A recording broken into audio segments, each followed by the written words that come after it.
Okay, hello everyone, and welcome to the March 2025 Quantum Biologic Powwow. Thank you so much for everybody attending today. I'm going to start off the call like I always do with a few announcements here so that because we have a lot of members that come in and out every single month. So as you guys registered, you submitted questions to either be, you either registered because you wanted to be here, or you registered and you had some questions and you submitted those either to speak live or to have them asked for you. Those questions are submitted prior to the call so that they are reviewed by the team and Dr. Cruz, and whether or not they're going to be on the call or not. If they've been deemed not appropriate for the Q&A, you guys have received or will receive an email from me that gives you the reasoning behind and what your next step should be to get your questions answered, but they will not be addressed on the call. So again, if you do not have your answer or your questions addressed on the call, please check your email. The reasoning there is inside your email. And you can ask me any questions, just respond to that email. That'll come directly to me and I'll answer any questions you have about your next step forward. Just The so you know, too, we should tell them the number one reason is it should be a consult. Number two reason, you didn't learn to use the search button on the form. Number three, the question is better to be placed on the form and be asked there instead of wasting everybody else's time, because it's very, how shall we say, N equals one centric. Those are the top three reasons this month. Perfect. Okay, and then the next thing is that the questions are submitted and they are taken as they're received. So basically in the order as they're received, just like if you were standing in line at the grocery store, you will be taken next. I do ask that if you are across seas and it's nighttime for you and you're going to be speaking live or requested, please let me know in chat so we can get you ahead of all the callers versus you may being 20th person in line and you should actually be asleep rather than on the call. Okay, and you can just, I'm Team Cruise Optimal Club, so you can send me a message in chat. Okay, and with that, Somebody already sent you a message in the chat. Eric Varden says he can't get on the form. So remedy that for him. So in case he's one of the guys that I booted this month, so that he can get on the forum and ask the question. okay, I will private message you here in a minute once we get going, Eric, and I don't need to be focused so much. Then I can go over to chat. Okay, with that, and then the first caller, you guys get surprised that you're the first caller, but what I usually do is in chat, when you're a live caller, I'll let you know when you're going to be next. I'll send you a message and say, hey, you're next in line. I will ask you to mute. Please be paying attention. If you've submitted to speak live, please be listening for your name. Maybe you missed the chat, so that we can move along, because these calls can get very long. If you do not answer or get back on, we're just going to move right to the next caller. Okay, with that, we're going to go ahead and get started. Let me go ahead and pull up my list here. Very first person on the list is John. John, if you can unmute your line, John V as in Victor. Great. Can you hear me? We can. Welcome. Yeah, thank you. I'm surprised I'm the first caller. It caught me off guard. But Jack, before I get to my question, how gangster is President Bukele? He accepts 238 criminals from the U.S., puts out a video showing all the things happening. Then the New York Post puts out a report basically saying that a U.S. judge has blocked Trump from sending these guys down there. Bukele's next tweet is, oops. It's just brilliant. Unbelievable. So let me get to my question. I've been in Bitcoin for a while. I think that I'd like to go all in, and meaning all in, meaning going on a Bitcoin standard. And I was wondering if you can give me some advice. And I just wanted to go through my logic and see if anything's wrong here. Obviously, the United States has to. I can't really go through your logic because I don't know who the fuck you are. Number one, yep. I don't know anything about your situation, but I will tell you that Jack Mallers has publicly gone on live Twitter and told everybody he is completely off of fiat. So I would tell you, asking him would be good. Most people are not completely off fiat, especially if you're still running a business. Now, obviously, it works for Mahler's because his business is fucking strike. So it works. But I don't believe that most people can pull that off if you live in the United States. I think it can be pulled off in El Salvador, but it depends on the type of business that you're talking about. So I have my own business. It's graphic design. And I'm just, what I'm thinking is we have US dollars losing value, purchasing power day by day. Mahlers basically says, look, why not put your money into Bitcoin and I know what he says, but I mean, you're still missing the point. You don't have to convince me. You have to convince yourself. Just because you're in graphic design business doesn't mean shit. People can pay you in Bitcoin, but you still have to pay employees, and employees, or not even, it may not even be employees. It may be other vendors associated with your business that are not going to take Bitcoin. So if right. you have a business that doesn't have employees, that doesn't have people that want to be paid in fiat, I think it's doable. That's what Jack Mallers has, but his N equals 1 is not generalizable to the general population. If But you have as built a business like that, then I think you can do it. so let's put the business aside. Let's just say me personally, like I just feel like I could go all in on Bitcoin. It just makes sense. It seems like given the environment currently, it seems like we're at the last stages here before countries, corporations all jump in and the price starts to get away from us.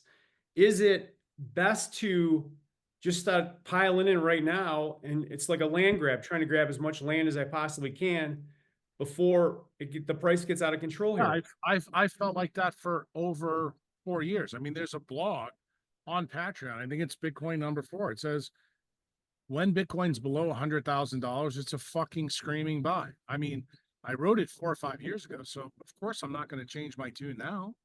Right. Okay.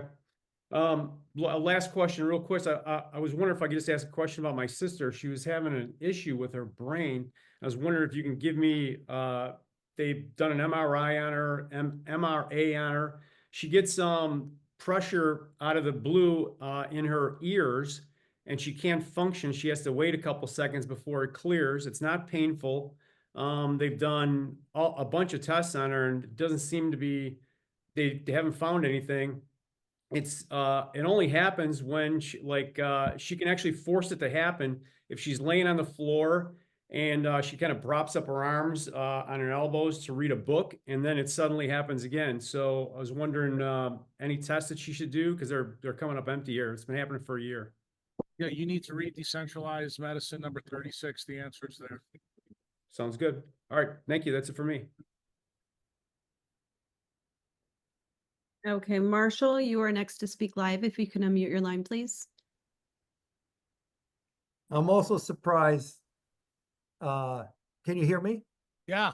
Yeah. I'm also surprised you called on me second, but I had read a post of yours on Twitter where you said that not only is tobacco not as harmful if you Or in the smoke sun. it in the sun, but also coffee. And I don't smoke, but I do drink a lot of coffee. And I Shouldn't, wanted to since you live understand in New that. Jersey. What? I said you shouldn't, since you live in New Jersey.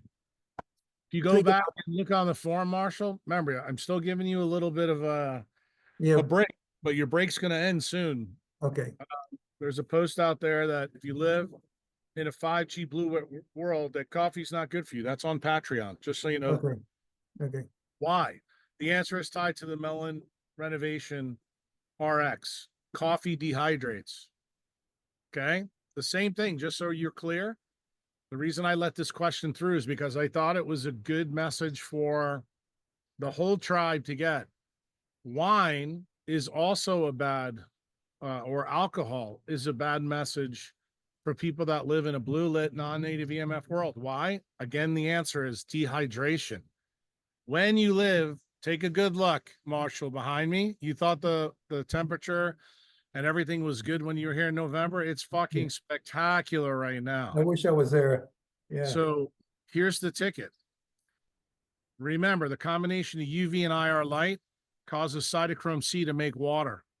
When cytochrome C makes water, what does it do? It hydrates your melanin sheets so that you can get to Becker's regenerative current.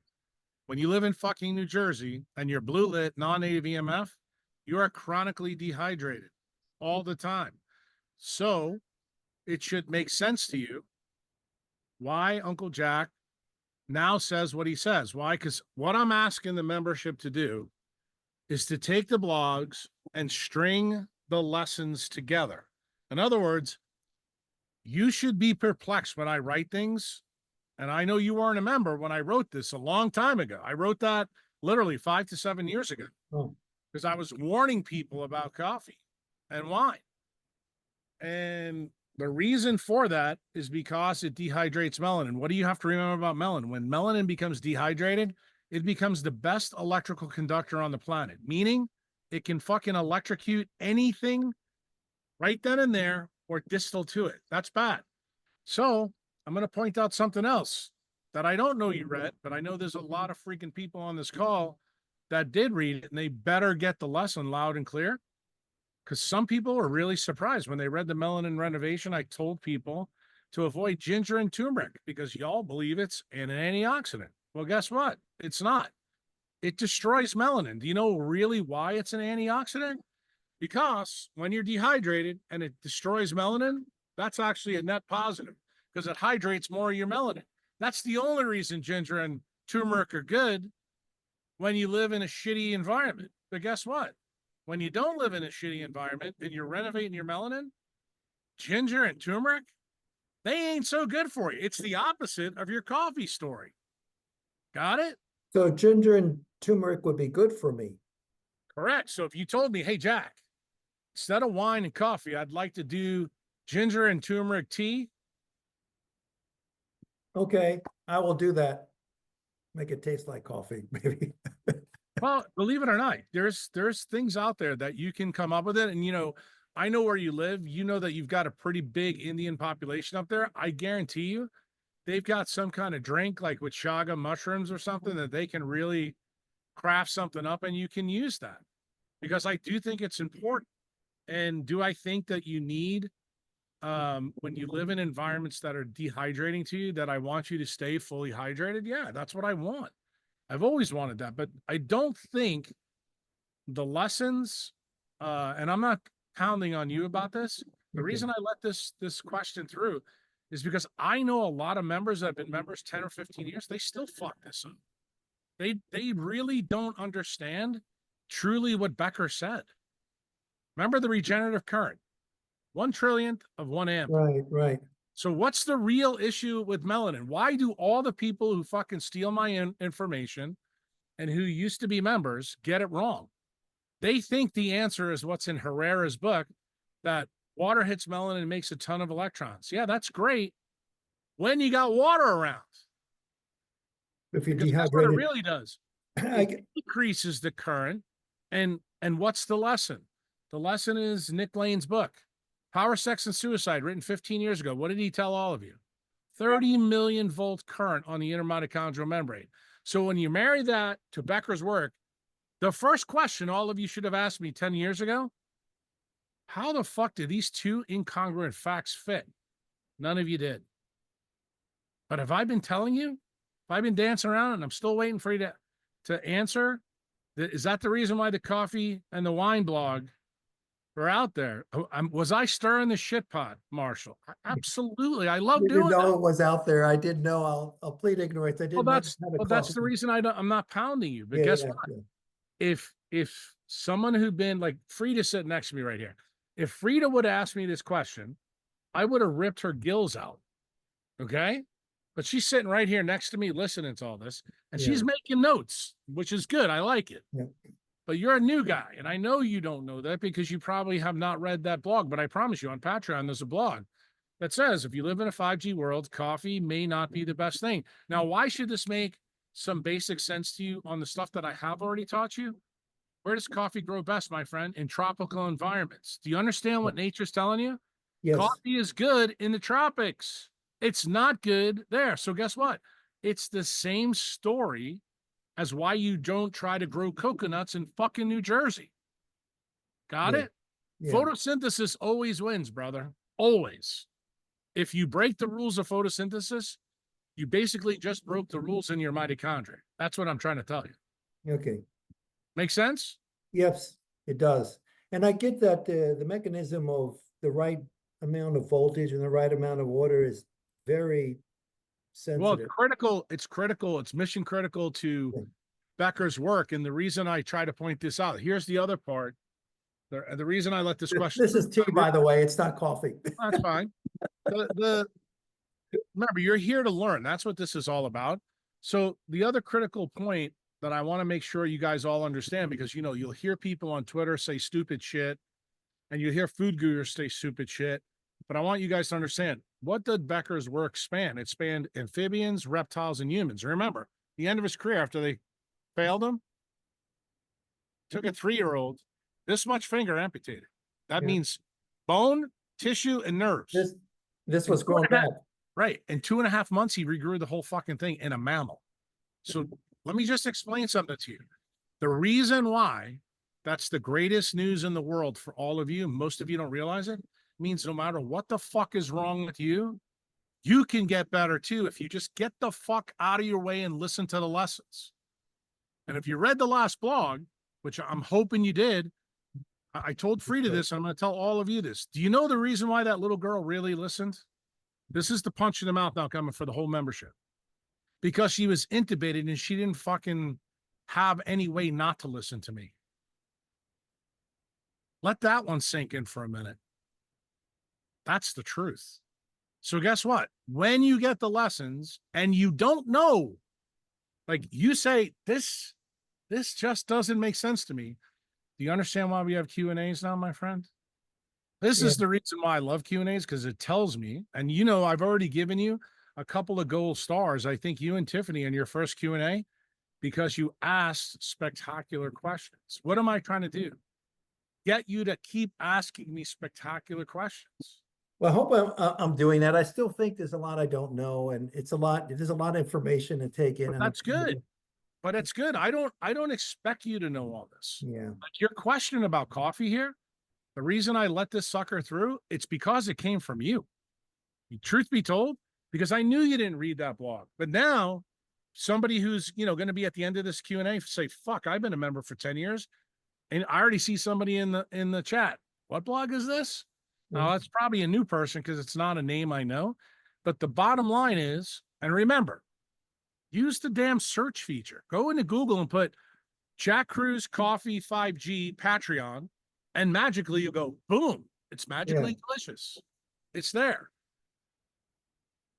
Well, I saw it on Twitter, actually. X. Yeah, that's where. No, I know. I put that on Twitter specifically because I knew about some of the podcasts that I've done recently. And trust me, some of the ones that haven't come out yet, when they come out, you guys are really going to get the fuck you moment. Like, it's going to be like, holy shit. I mean, one of the podcasts already came out with Alexis's little girlfriend, Cheryl. Yeah, I listened to it.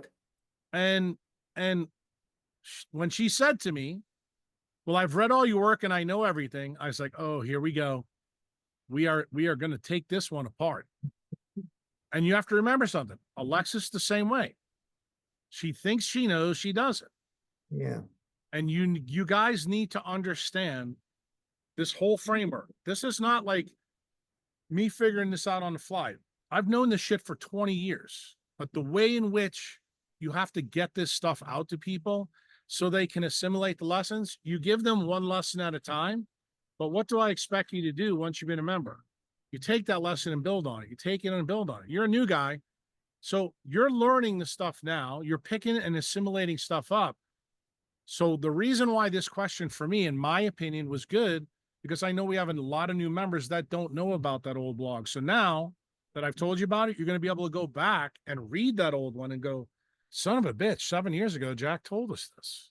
So you're going to realize that in this quilt framework that I connected, I'm connecting fabrics and strings for you to go back no matter where you are, whether you're really smart or really dumb, and put it all together. And then you'll be able to explain it, you know, to the people in your family who have brains that don't work. And you'll be able to explain it in ways that maybe makes sense to you. But maybe not how I do it. Why? Because I'm going to give you the biophysics 101 of how it goes down.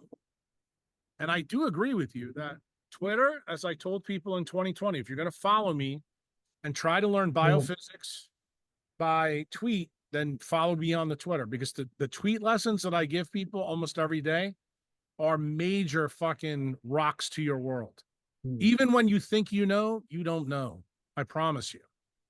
And the thing is, that may lead you down a rabbit hole where you go, oh, I need to go look at this. Like the Melanin Renovation RX is incredibly important, but even the details there matter. Like, how many times did I get asked questions on the forum from a specific guy that I had to ban? He was a member for over 10 years about melatonin.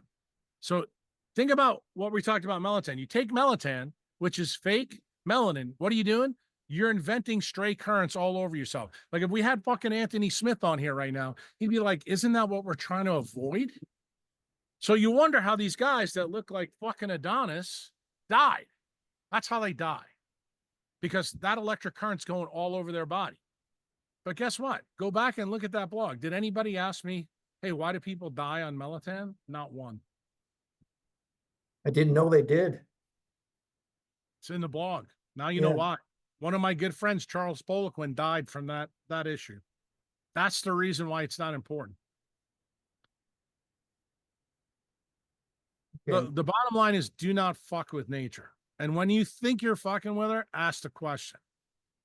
Then I promise you, you will taste the wisdom of Mother Nature, because she always whispers in your ear. The problem is, I'm trying to make sure you don't have tinnitus so you can understand it, and that your neocortex isn't loaded with a Warburg shift, where you can't get it. Like right before we came on this Q&A, I put a tweet out that's actually pretty snarky and spicy. It basically talked about Stanley Milligram's experiment in 1961. Most of you don't know that was a DARPA thing, and it was a kick in the shorts to Danny Jones. Why? What did Milligram's experiment show? If you try to challenge authority, 80% of people won't challenge it. Well, guess what? You don't think DARPA used that? That's exactly the reason why every fucking screen is blue-red. It's also the reason why nobody questioned any of the bullshit. Just so you know, that's 1961, before Kennedy's killed. Why didn't anybody really question the Warren Commission? Why did the government do what they really did? Because they already knew they had 80% of you in the bag. Now I think if Milgram was to redo his experiment, truth be told, since you and me are old dogs, I think it's like 95. I really do. 95% would agree with. No, I think we're down to the last couple of percent. And to be honest with you, you probably have seen some of my tweets and also some of my Instagram posts where I keep telling you that fucking AI is the next big thing. Why? AI is the one that's going to take care of the last 3 or 4%. So don't use AI at all for anything? You can do whatever you want. That's not the question you should ask me. Jack, should we use it? I'm going to tell you, just like your cell phone, your computer, be very careful how you use it. Make sure that you don't let it do it. You're thinking for it. Like, I'm okay if you want to parse my post with it and do this, do that. I'd have no issues with that at all. But if you default to say, hey, should I go out on a date with this girl, and you put it in Grok, that's when you got a problem. Well, I'm not kidding you. You laugh, but Marshall, there's a long-term member, Jans, that I had a ban from, actually canceled his membership, because that's exactly what he was doing on the forum. That's why he got banned. He put on the forum information. He was using AI to come up with bad ideas and spamming the board with. So guess what? If I see that, Okay. you need to be very vigilant. Look, the best quantum computer is in your head. And the real reason most of your members, because you want your quantum computer to be fully decentralized. That is actually I think that's the biggest thing for me, is to figure out what that actually means in every aspect of my life, because I think first that's principle thinking. That's what it is. To be honest with you, that's what it is. But I'm not sure I know how to do first principle thinking. I don't know. Maybe I hear Well, other. that's what you're going to learn here. You're going to realize that everything I start with is what we know to be factual. Then we move from there. So that's first principle thinking. What we know for sure. And then we Right. go there and start questioning other things. Okay. Absolutely. That's really important. And I think everybody has had the experience when you drink too much coffee, you do get up and piss a lot. When you drink I too do. much beer, you get up and piss a lot. When you drink too much wine or liquor, you get up and piss a lot. It's also the reason why your sleep is destroyed. Like all of a sudden, this shouldn't be, shocking to anyone. Now the question is, okay, why does it happen? Well, in this series, in the next couple months, you are going to see diseases laid out, what I think the causes are, and most of you are going to shit your pants when you see it. Like, I cannot wait till some of these things come out. And then you're going to go, damn. And yeah, am I using some simple ones? Am I going to use some more difficult ones? Am I getting ready to destroy some of the people in my own profession?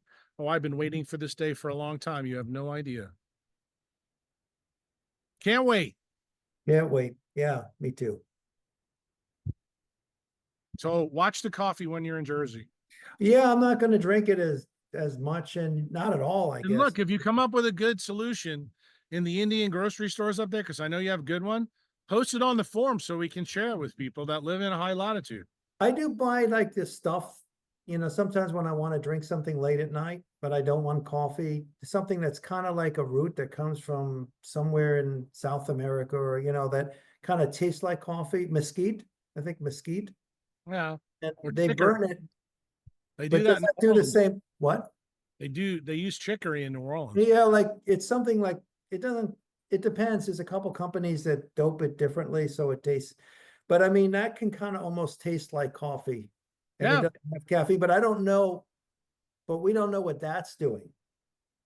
No, you don't. But I will tell you, the thing is, if you look at the chemicals from the root, which I would tell you to do, and you'll learn how I figured a lot of this stuff out, because I look at the absorption and emission spectra of all the biochemicals and the chemicals in us, and that gives me a clue, about whether this is good or bad. And then I ultimately want to know, does it dehydrate or rehydrate us, or is it something that you can use, to affect melanin sheets? When you realize what I'm saying in the melanin renovation prescription, that people at high latitudes always have too much conductance for melanin, you might begin to realize, so this is the reason why Jack has a problem with aspirin, why he has a problem with non-steroidals. It's actually not what the doctors tell you. It's actually these things inhibit melanin. And for people that live at high latitudes, this could actually be a good thing.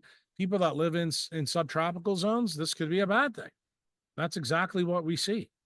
But nobody's strung that together. That's the reason why, if you actually look at the data, I've been asked this data, Marshall, by several farm members. Hey, should I take an aspirin since I'm an old fucker now? And I said, how much do you know about the data? How was the data collected? Do you know about the methodology? And of course, everybody looks at me like, no. I said, do you know that the data on aspirin for old people shows no benefit past 65 years old? Did you know that? I said, none of that. It works in men better than women. It has no effect in women above the age of 60. And then here's the real kick in the ass. It actually is linked to more disease generation.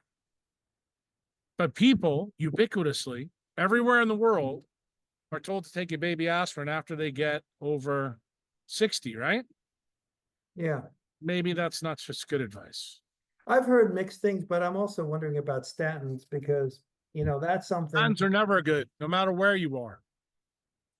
And okay. All right. Never, ever, Never. ever. Okay. Never.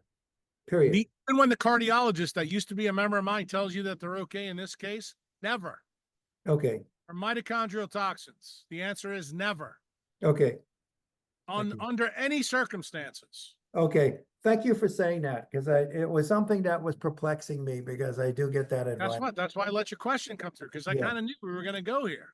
I knew we were going to go places. Because, I mean, there's so many different choices and so many different distractions. And this one with statins is a tough one for me because it comes up in, you know, like doctors looking at and say, well, you've got a lot of fair amount of plaque in your heart. Yeah, but that's because you live in New Jersey. That's Yeah, what that's PED true. is caused by. Yeah. Just so you know, that's a tweet out today. You should read that ass kicking tweet. Holy Okay. shit, Marshall. When you see that one, you're gonna go, I son of a bitch. keep up with you. You have so much stuff, you know, it's hard to keep up with everything. I'm Well, trying. people on, believe it or not, some of the non-members on Twitter ask good questions. Like if you ask me a good question on Twitter, I'm gonna give you a pretty damn good answer. Yeah. Problem is, I'm waiting for you guys to ask me the questions. That's what I'm looking for. All right. Well, we want another members event, so we'll work on We'll see. it. I had a little members event last night that didn't go so great. Oh, really? But Yeah. local people, right? Not really local people, but that's probably a story for another day. Okay, fair enough. Well, I think unless you have anything, I'm satisfied. It's a fun safari. right. Thank you. Figure out a New Jersey coffee mix. Well, I have some. I mean, I know some actually that will work.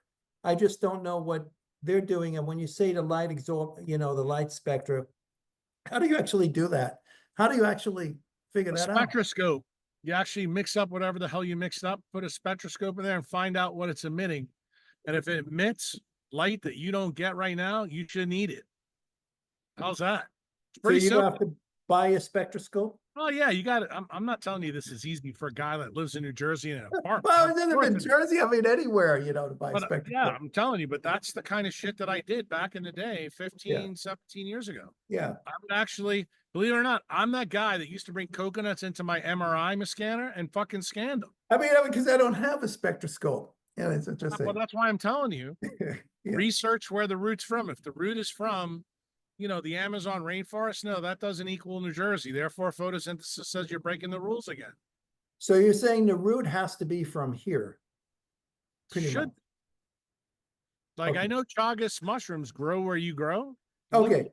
So if I drink chaga, that's probably going to be okay for me. Might help you. And then maybe you could tweak it with a little turmeric and ginger and make it taste somewhat, you know, respectable. I don't And know. when I come down to El Sounds Salvador, disgusting to me, to be honest with you. yeah, you know, honestly, it is, you know. But I'm saying if I come down to El Salvador, I wouldn't be drinking it there.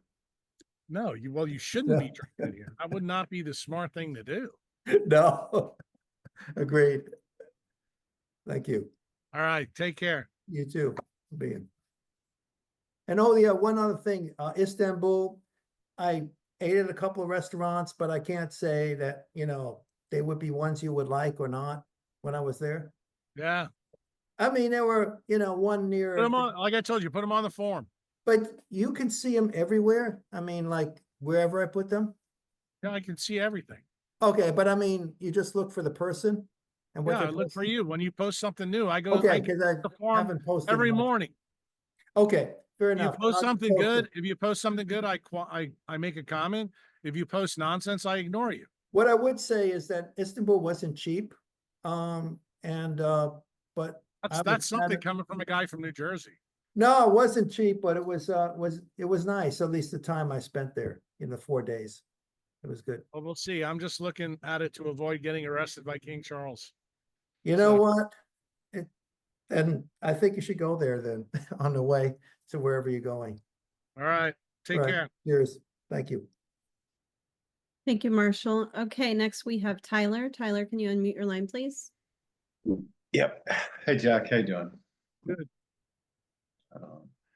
I had a quick question about the ginger and turmeric thing. You're saying it's good at high latitudes, but it doesn't grow at high latitudes. Can you help me understand that?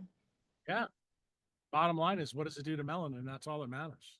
Oh, Oh, somebody else that didn't read the melanin renovation blog. I guess I missed that. Well, it's a pretty big feature because it was like the #1 question that was in the comments of the blog. People are like stunned. I was like, no, it's not an antioxidant. It actually works because it lowers the current on already dehydrated sheets. That's really how it works. So essentially, there's certain things that, even though they don't grow at the latitude you live at, that are still a net benefit. Depends on their effects. Remember, everything has a quantum effect. You get clued into quantum effects by looking at absorption and emission spectra. So, like, for example, when did I mind fuck everybody in Vermont in 2017? One of the slides I threw up a leptin. I said, look at that. Absorbs and emits at 220. Tell me, where the fuck does 220 come from the sun? Oh, it doesn't. So what's the next question I asked everybody? Where does it come from? And everybody in the audience, which were some of my members that have been members for 10 years, it was like the end of the Porky Pig thing. Bidee, bidee, bidee. That's all, folks. That's what I'm trying to explain to you guys, that when you see absorption and emission specters that don't match up the biochemical theory, and you know the food gurus and the biochemists are full of shit. That's the whole point. And that's the key. That is actually how you figure it out. So let me give you another example. Because this one's a good one, because I figure we're going to talk about it. So you know that Thomas Siegfried is out there telling everybody with cancer to eat a ketogenic diet. And I tell everybody he's a fucking idiot. So how can I tell you that I'm right and he's wrong? Just very simply. You all know that everybody who follows me, and I'm talking about stealing the info again and doing all the things they're doing, is talking about the study that I talked about 2 years ago about red light lowering blood glucose by 30%. What did they forget? What's the other side of that coin? That blue light raises it. So what did I just tell you? That is the Warburg shift, bro. Mm-hmm. It's light that controls it. Got it? Yeah. So light, not food. So the reason why food is handled differently when that mitochondria is shifted is because you no longer can access the TCA cycle. So you know what that means? You just reverted back to pre-Cambrian times, when the only two domains on life were fucking bacteria and archaea. Got it? So guess what? You have a Ferrari engine in your head. You have a Ferrari engine in your liver. Do you understand what a Warburg shift really means? You fucking have no gasoline to run that engine, which is the reason why everybody's been MK Ultra. What did I say to Danny Jones? Got it? This is what they figured out. This is how it works. This is how it goes. And the thing is, when you see me go after these people on the internet, all of you shouldn't say, oh, Jack's an idiot. He's going after them for a reason, and we may not know what the reason is. So what's the collateral effect that you need to know? When you're Warburg shifted, you know what you are? You're fucking low dopamine and low melatonin everywhere in your frontal lobes. Mm-hmm. So this is the reason why everybody says to me, hey, Jack, can you dumb down your information so that I can understand it? And what do I say? How about you fucking elevate your game and get in the sun? Yeah. Because guess what? You can understand it. You just don't realize that you're using too much glucose, insulin, and you're not using the TCA cycle. That's really what's happening. And does this happen? Doesn't happen everywhere in your body. Different parts of your body react differently. So, for example, if you got glomerulonephritis, it's in your kidney. If you have it in your limbic system, right here in your brain, then you're a fucking wackadoodle. Okay? And I'm sure we're going to talk to some wackadoodles later that don't understand this. But that's where the electric current is going bad. In other words, the electric current is running free. So if Anthony Smith was on it, he'd say, oh, you have stray voltages, and we need to mitigate this in your house. Guess what I'm saying to you? It's exactly the same fucking thing. That when a bolt of electricity hits somewhere, it makes a mark on the ground. That creates a topologic mark in your body. That's how I know where to go. Like, there's probably some farm members that'll listen to this, that'll go, so that's the reason why Jack told me to get an MRI after my farm visit. Because I knew exactly where to look. Yeah. Yeah, that's interesting, man. That actually gives me like a totally different way to view this. It's a totally different lens to look through. Yeah, that's fascinating. Well, anyways, on to my main question. My mother recently she's always had stomach issues, and she just recently got diagnosed with diverticulitis. And, you know, it's kind of funny. As kids growing up, we thought mom was fucking crazy because all she did was lay out in the sun all summer, and she just, is, you know, we all thought she was going to get skin cancer, but you know, this is back when we didn't know what the fuck was going on. And she's very intuitive, but since she's got her diagnosis, we've changed a lot of things in her life. I've got her on the tier and depleted water. I made her retire. She's gonna be spending a lot more time in the sun. She's on the right track. Okay, so But stop. I just told you the answer for your mother. Tell me what the answer is right now. Because you're fucking right now, this is like jerking off. Let's go straight to it. Let's go straight to it. You told me she's in the sun. She wasn't in the sun when you were No. little. She wasn't naked in front of you. She's got diverticulitis. You know where that is? It's on her belly. So Yeah. her belly was never exposed to the sun. So guess where her electric problem is? Right there. So what does that mean? POMC on her belly never got the message, and that's the reason she's got the problem now. So guess what? All the mitochondria in the transverse mesocolon and the descending colon have a mitochondrial DNA problem where cytochrome C doesn't make water. What did that do? It caused a huge problem with the melanin sheets over a period of time. So what happens? Size and shape? Size and shape gets bigger or smaller depending on what? Thermodynamics. What have I told you? Swollen ankles, sprained ankles, big heart, stars. Guess what diverticulitis is, my friend? increase in size. Same fucking problem. Yep, So guess what? Mama wasn't in the sun on the right part of her body. And I just told you the answer a little while ago. I said to you, don't think the whole body has got the electrical problem. Sometimes it can be very focal. And then it's your job to figure out, okay, how's the wiring diagram work? Well, the wiring diagram for this one is simple. POMC on the rectus. The other possibility is in Quantum Engineering 47, where I showed you the DLF. When you go down and you see the lesser and greater splanchnic nerves, also with the vagus.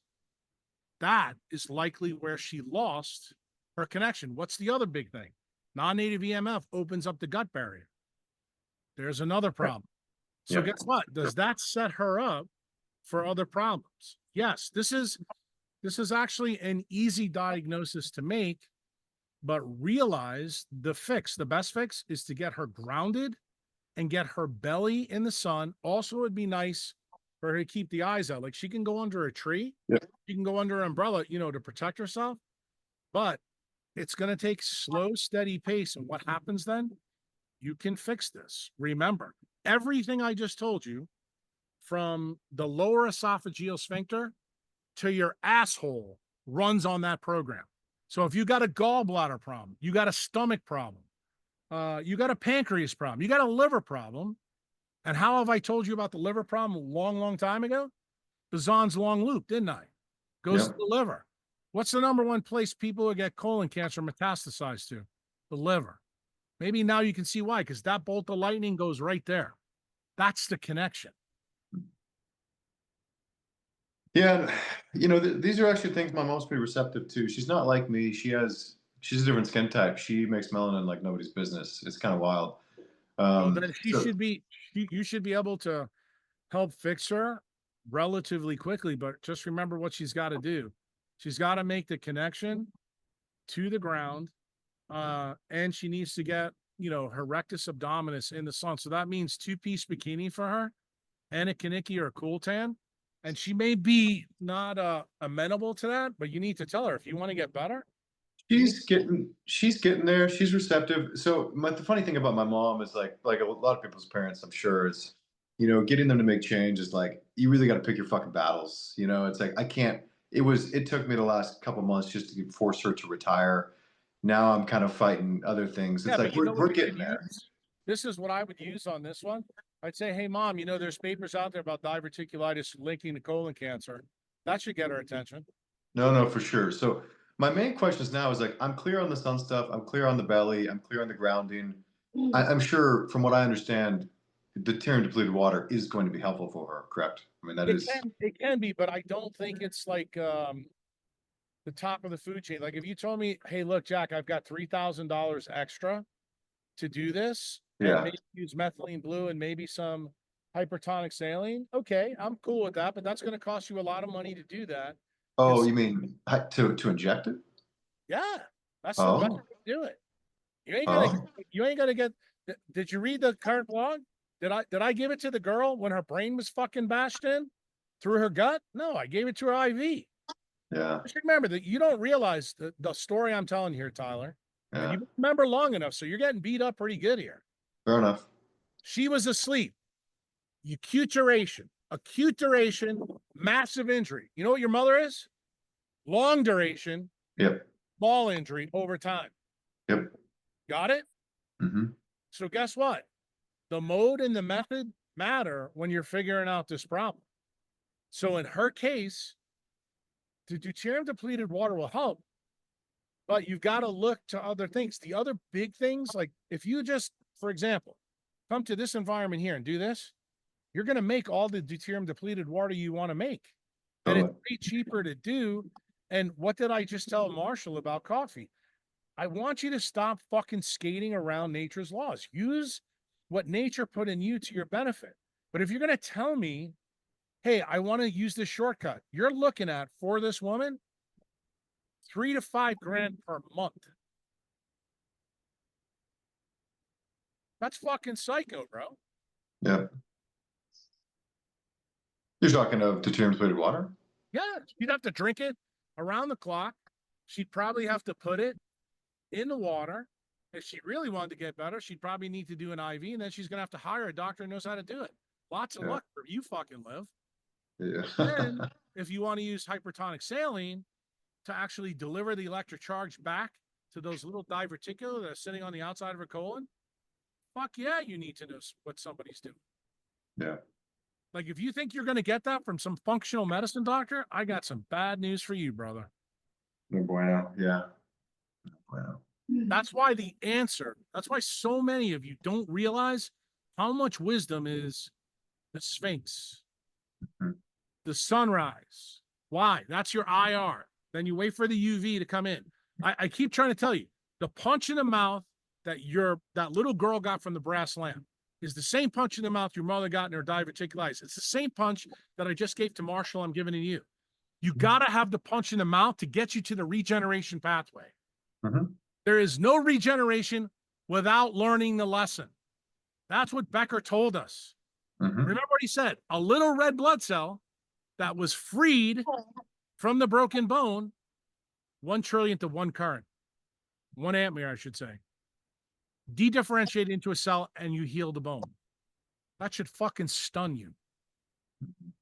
Well, guess what? Here's the other part of the story. That was the mechanism for the bone. What's the mechanism for the rest of the body? Go back and look at the quilt documents sometime. It's been written 20 years. Doesn't it have a part that says stem cell depots? Anybody in the chat answer this question. What controls your stem cell depots? Anyone? UV light, nitric oxide. Do you know what nitric oxide is made from, Tyler? Nitric oxide synthetase. That's in cold thermogenesis 4 and 6. You know that it's a heme-based enzyme? Oh, isn't cytochrome C oxidase. Oh, guess what? That's the reason you can't get to the regeneration programs, because if you ain't in the sun in the right place, even if you make the current, the stem cell ain't there to fix the little outpouching. Got it? Yep. What's the better answer than doing the functional medicine, allopathic doctor bullshit? How about you use the system that's inside you? Because guess what? I don't have to teach you all this bullshit. Just do it and watch what happens. And you'll be like, well, I don't know how this works, but this is cool. I didn't have to have my colon taken out. I'm kind of digging this. I mean, Frida's sitting right next to me right now. She could tell you a story that I think is tied right to your mom. She actually had me on the phone. She had signed a consent form to have her fucking gallbladder taken out. Oh my God. I told her. Same thing I'm telling you. And you know what she did? She listened to me. Probably the first time she really listened to me. Frida, do you still have your gallbladder? There you go. Look, I'm just telling you, nature is amazing. She's way more amazing than me. All I do is read the tea leaves. That's all I do. And you just have to tell your mom, this is the way it needs to happen. Now, if she's not going to listen to you and you got $5 grand laying around, okay, then you go the other way. Yep. That lesson I just told you began in that 24-hour surgery with that little girl. Yeah. Your job, you want to help your mother? You figure out the best way to do it. But I think the best way to do it, no, don't make it fucking easy for her. You punch her straight in the mouth. That is the best way to get people to do the right thing, because then guess what? She does that. She makes this bioelectric current everywhere. Tyler, she's never going to get any of the other problems that are going to be associated with this. That's the real ticket that people don't realize. And why should you string that lesson together? Isn't that what Doug Wallace has told us? When this shit goes bad and heteroplasmy gets worse, we get other diseases. Yeah. It's just, you're just opening the fucking door.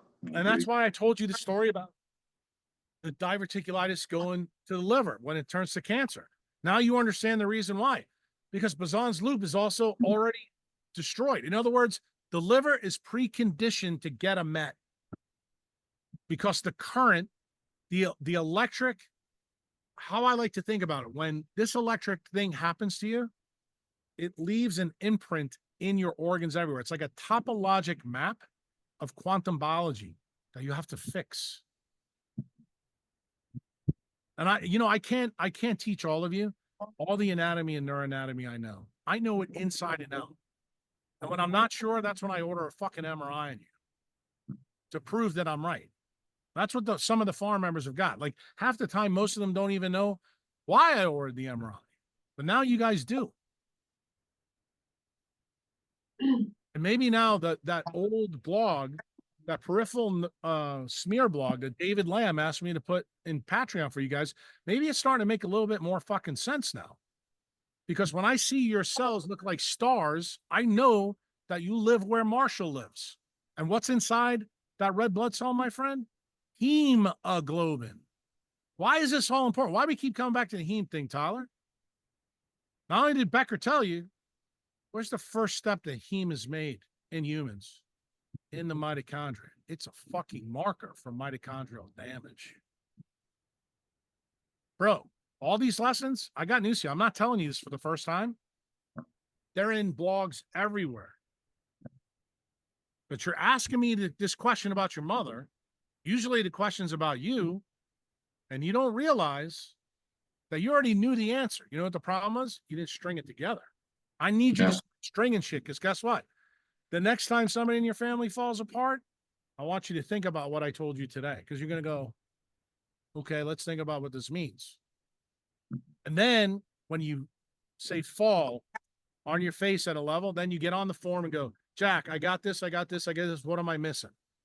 That's actually how it should work, because then you're going to go, okay, I didn't know this piece, or I didn't know that. Or maybe I forgot nitric oxide. Not only does it lower our blood pressure, but it also means our stem cells. So realize what I just told you. Everybody that has high blood pressure can't access their stem cells. How's that for a shocker? And when you consider that there's a disease out there called anemia of chronic disease, you know what that means? It means you live in New Jersey and don't realize you can't even make hemoglobin. That's what it means. But guess what? You go to a centralized doctor. You know how many people I have seen as farm clients that have this problem? Like, I can't even tell you how many women show up to me. My H&H sucks and my hormones don't work. And I'm going, hey, did you know that CYP in your liver also is a heme-based protein? You want to know why your fucking hormones are bad? Boom. And, of course, then they lie to me. Well, look, I'm tan. Okay, but you live in fucking Colorado, or like Christy does in California. It don't work like that. The system can still be scree water. If you ain't making that water, you can get tan, but not make the heme proteins in you, not make the vitamin D. I can't tell you, the day that I went with Dan Huber to, what's her name? Maria Menounos, and met Kim Kardashian and several of her friends, 3 of which had neuroendocrine tumors. All of them were fucking tan. All of them look like supermodels, and they're all getting ready to fucking die. I told them this story right then and there. And you know what the best part was? Well, can we just hire you to be our doctor and you can fix this? But we really don't want to move. We want to stay in Southern California. Dude, you know what? I fucking walked out of the room. Do you think I'm kidding you? No, I don't think. You ever meet Dan Huber? Ask him if it's not true. No, I believe you. Yeah, I don't believe it. Jesus. If you don't get the way we work, bro, it's like Satoshi said, I don't have fucking time. I just banned a guy on Twitter today because he thought hydroponics for photosynthesis were good enough. I'm like, tell me when fucking nature's ever used hydroponics to make fucking anything. Yeah. I mean, it's stupidity, dude. But you have to realize, I want you to understand when you say to me, Jack, can I use DDW? Can I use methylene blue? Can I do this? You can, but it's not the right answer. Right. You're not going to solve the problem. You're not. You got to teach people why. Look, UV and IR light is incredibly important together as a team. Incredibly important. And it does way more than you guys think. You now all know the basics. I've been stringing it together on podcasts and this and that. I need you to understand how this works. Because listen, I believe most of your questions, you could answer them yourself if you really read the blogs. You heard what I said the last 3 months. Guys, read the blogs. I can tell by the questions whether you're reading them or not. Look, I just beat up Frida before we got on here. I'm like, you can't learn Jack Cruz 101 by reading my fucking tweets. You cannot.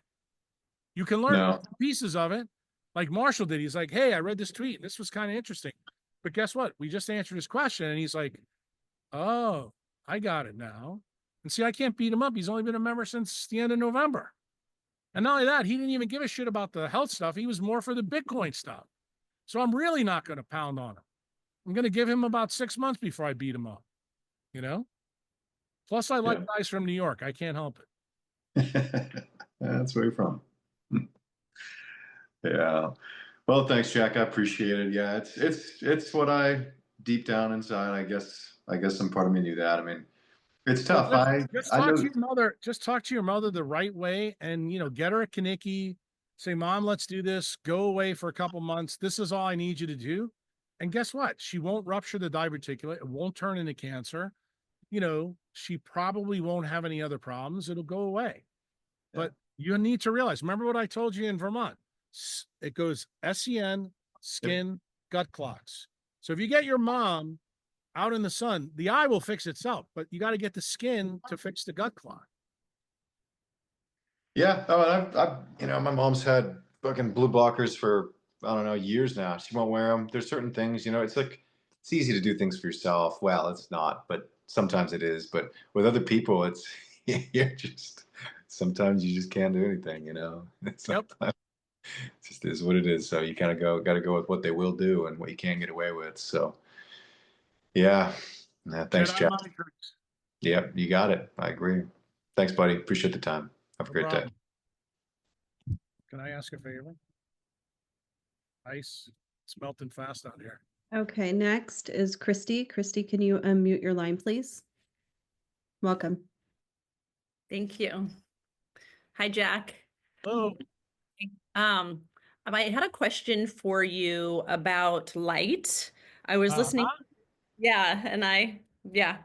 And it was how the light bulbs are going to be changing again in 2020. Yep. Okay. That's called Brain Health Initiative. We got to get all the Black and brown people controlled. That's the reason it's being done. Okay. And I mean, is there, besides education, right? Education won't solve this. Do you realize that everybody's dumbed down? Did you listen to what I just said? Every single one of you are MK Ultras. I don't know, let me think how long it's been. 64 years. Some of you aren't even 64 years old. Some of you have lived your entire life within this program. It ain't going away, sweetheart. So guess what? You need to learn the biophysics. Then you need to come up with your own plan. But no, you ain't fixing it the way you think. You got to fix it your way. Okay. And if you do that, then you become a savage. It's kind of what I just told Tyler. If you think, and let me just explain this so I don't have to explain this ever again the rest of this Q&A. If you think the government is here to help you, boy, have you bought a line of bullshit. And I got news for you. Everybody had hope Been seeing all my tweets. Maha is haha. They're all full of shit. All of them are full of shit. Not one of them are telling you the truth. And Dan Weldon gave you guys the biggest message out the door when they got rid of him. He told you that Andrew Wakefield was right. But he told you Big Pharma and the government made sure that you never got the information that the MMR vaccine did exactly what Andy said, that it destroyed kids' gut barrier, opened it up, then opened up their brain to damage. That's exactly what decentralized medicine number 36 said. So what you need to know, MK Ultra figured out how to do it light. Blue light, non-native EMF, and when they change the light, guess what? The last 5% of you that still have a fucking functional brain or a functional gut, they're going after that. That's what the change in the light really means. Okay. You need to know, you want to know the real solution for this? I'm going to tell you the truth. I actually said this on a podcast. I don't know if the guy's going to put it out there. I said it to a guy from Australia, and this podcast, I can't wait till it goes live because all their eyeballs melted. He said, Jack, how would you solve this? I said, I would go in with the military, arrest 534 people and the Supreme Court, take them all to Gitmo, and I'd leave Massey there and let Massey repopulate the whole fucking Congress. Yeah. How's that? And that includes the president and the vice president. Yeah. I And mean, you know what? You got to stop voting for people over and over and over again. I don't care that, let me give you an example.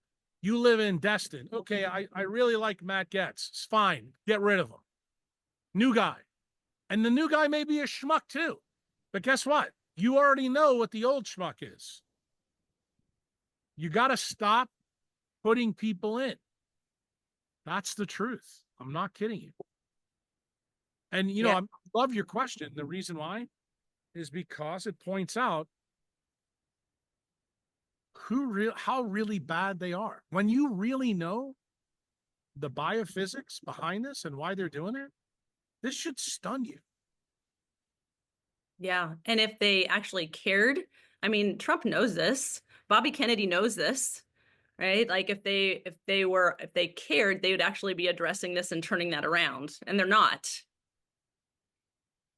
I'll give you another one. Almost hate to do this to you because I know I'm going to pop a lot of people's bubbles. Now we got Tom and Nancy sitting here, but I told him this the other day. That picture of Bobby on the airplane putting all that methylene blue in there, that tells you that he knows. Yeah. Just so you guys know that. Mhm. That tells you that he knows. Yeah. He's Yeah. not going to tell you, but, Mhm. I'm going to put a whole big fucking pooper scooper in my water when I'm getting on that plane with 250, 100 idiots in a metal tube. Hmm. Yeah. It I was like that. I like that because you didn't think about that with that picture. You said, oh, look, Bobby's a mitochondriac. No. Bobby's part of the problem. yeah, they all are. Right? Except Massey. I'm going to tell you, I think Massey's a good guy. Okay. I also think Rand Paul. I think Kentucky. In fact, if Kentucky didn't have shitty light, I would tell everybody to move to Kentucky, to be honest with you. Yeah. Interesting. I was talking to one of my farmer friends that's a regenerative farmer, really kick-ass farmer in California. And he was saying that before agriculture got taken away from Bobby, they were actually interviewing him. So they were actually interviewing somebody that really knows what to do. And I know food's not the whole story, but we do need some food, right? And we need healthy soil. And then when it got taken away from Bobby, all the conversations stopped. But I thought I should pop your bubble on that too. Should I? go for it. All right. So on the form today, I'm even going to direct you to where it is on the form because you may not find it on Twitter. There is a member who's got a journal. I think her name is Woodstock.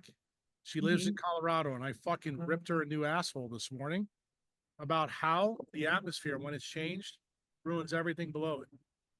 The food and the ground is ruined by that. So if you think you can fix the food in California, let me tell you something.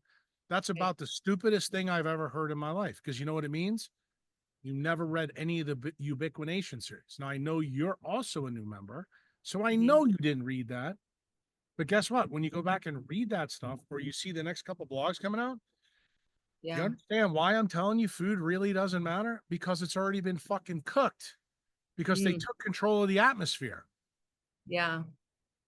Got it? I got it. Yeah, that makes a lot of sense.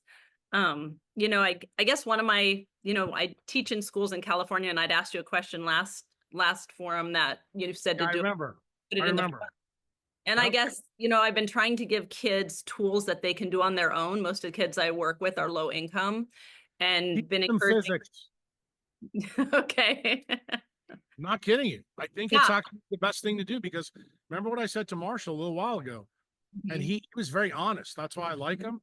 He's like, Mhm. Jack, I don't know what first principle thinking is. If you teach the kid physics, all the Okay. stuff that food gurus and chemists are gonna say to them and biochemists, these kids, even though they're low income, just so you know who you're talking to, I was one of those kids. Mhm. Okay. I was one of those kids. And look at me. Yes. And that's why I want to give them the, you know, the tools and the knowledge, because just because they're low income now, they have just as much opportunity as anyone else by getting these tools now, by getting in the Only sunshine. if their brain Mhm. isn't MK Ultra and isn't programmed the way it started. Remember what I wrote in Decentralized Medicine 36? You're getting popped by the food, the vaccines, and the drugs that all these kids are on. Why? Because Yeah. they're trying to shift everybody to a Warburg metabolism. That's really Mm, the goal here. And guess Yep. what? As soon as you get shifted, you can't think well. You yeah. know, that's when you get subject to Dave Asprey. That's when Ben Greenfield gets you. That's when, oh, Jack Cruz is too hard. He's an asshole. He's this, that, and the other thing. No, because Yeah. guess what? To get you to understand how to think, you have to truly be a drill sergeant for your own Ferrari engine in your head. That's the truth. That's what I Yeah. need from you. Okay. And that is what you need to teach the children. Physics is the only way. Why? Physics is fundamental. Biology and chemistry aren't. But you'll never hear that from a biologist or a chemist. Why? Because it offends them. Well, good. Let's punch them in the mouth too. Okay. Yeah. Okay. I appreciate it, Jack. Just remember what your question was. Tied to light. That's Mhm. tied to the physics. That's why I'm telling you, that's what you have to teach these kids. Yes. Okay. I mean, I'm teaching them sun, you know, to get out in the sun as much. I'm teaching them about to, you know, follow the circadian rhythm. If you can get a spectroscope, I'm going to tell you what you should do. If you Okay. can borrow one from somebody, you should take all the kids out, get their mothers to sign a slip, say we're going to go to the park, okay, and then Mhm. take pictures out there, and then use your cell phone to take the pictures everywhere you went. And say, okay, kids, now we're going to go back to the school and go everywhere in the school and do the same thing. Take spectroscopes and say, are these the same? Mm. Oh, they're going to go, wait a minute. And guess what? And the school's taking your books away, and you got to do Wi-Fi, and you got to do screens. Of course, they're going to fire you as soon as you do this. But Right. are you going to teach the kids the right lesson? Oh yeah, Yeah. they're going to fucking get it loud and clear. They're going to go like, this picture doesn't match this one. It's like Sesame Street 60 years ago. Even Big Bird could figure this one out. Yes. Yeah. I mean, I turn off the lights as soon as I walk in the classroom, and I teach all the kids, even the kindergartners, why we turn off the lights. And so I haven't gotten fired with that yet, but it's not. I would. Well, you know how you get fired with that one? If you tell them, hey, we turn the lights off so the government doesn't turn the lights off on our brain. That's the real truth. Well, I'm working on, I'm going to come to El Salvador in May, and I would like to be able to move to El Salvador in the next couple of years. And I don't know, hopefully teach kids there. So thanks, Jack. All right, good luck. Okay, next we have Simone. Simone, can you go ahead and unmute your line, please? The computer's getting hot. Hi, Jack. Low. Made it down to coast. I made it down to El Salvador, and I have a couple of questions based on what we've talked about here today. And one is like, I'm reading your blogs, and I'm having trouble understanding them because I have no science. Understand why? Because I have no science background. Okay, but you do. But- You know what it's called? Dr. Google, AI. So I disagree with you, Simone. But you know the real reason? Because Well- you're a neocortex that's not thinking right. I just gave you the solution, very simple. I told you last Q&A, the same thing I'm going to tell you now. When you don't know something, you ask a question, which you've done today, which is good. But when we're not in the Q&A and you ask a question and you're not sure, you still have the search feature on Google. You still have the search feature on the forum. You still have the Sure. search feature with AI. And I told you, if you're going to use AI, this is actually not a bad thing to do. And then what you could do, this is what AI told me. Jack, is this right? You post that on your optimal journal and I'll answer it. Sorry. Well, I started studying biochemistry, but now I'm thinking maybe I should start studying physics instead. Yeah, I think that'd be wise because there's very little that you need to know from biochemistry. To be honest with you, I think that the most important thing to know about biochemistry is probably that NAD is the beginning of the mitochondria, oxygen's the end. That what mitochondria make, which is CO2, water, hydrogen sulfide, those kinds of things. And I think that you understand that the circadian genes are all controlled by also heme proteins. I mean, you just saw I caught Taylor in that, but just so you know, you're going to see a couple more slides that are literally 10 years, Okay, 10 years old.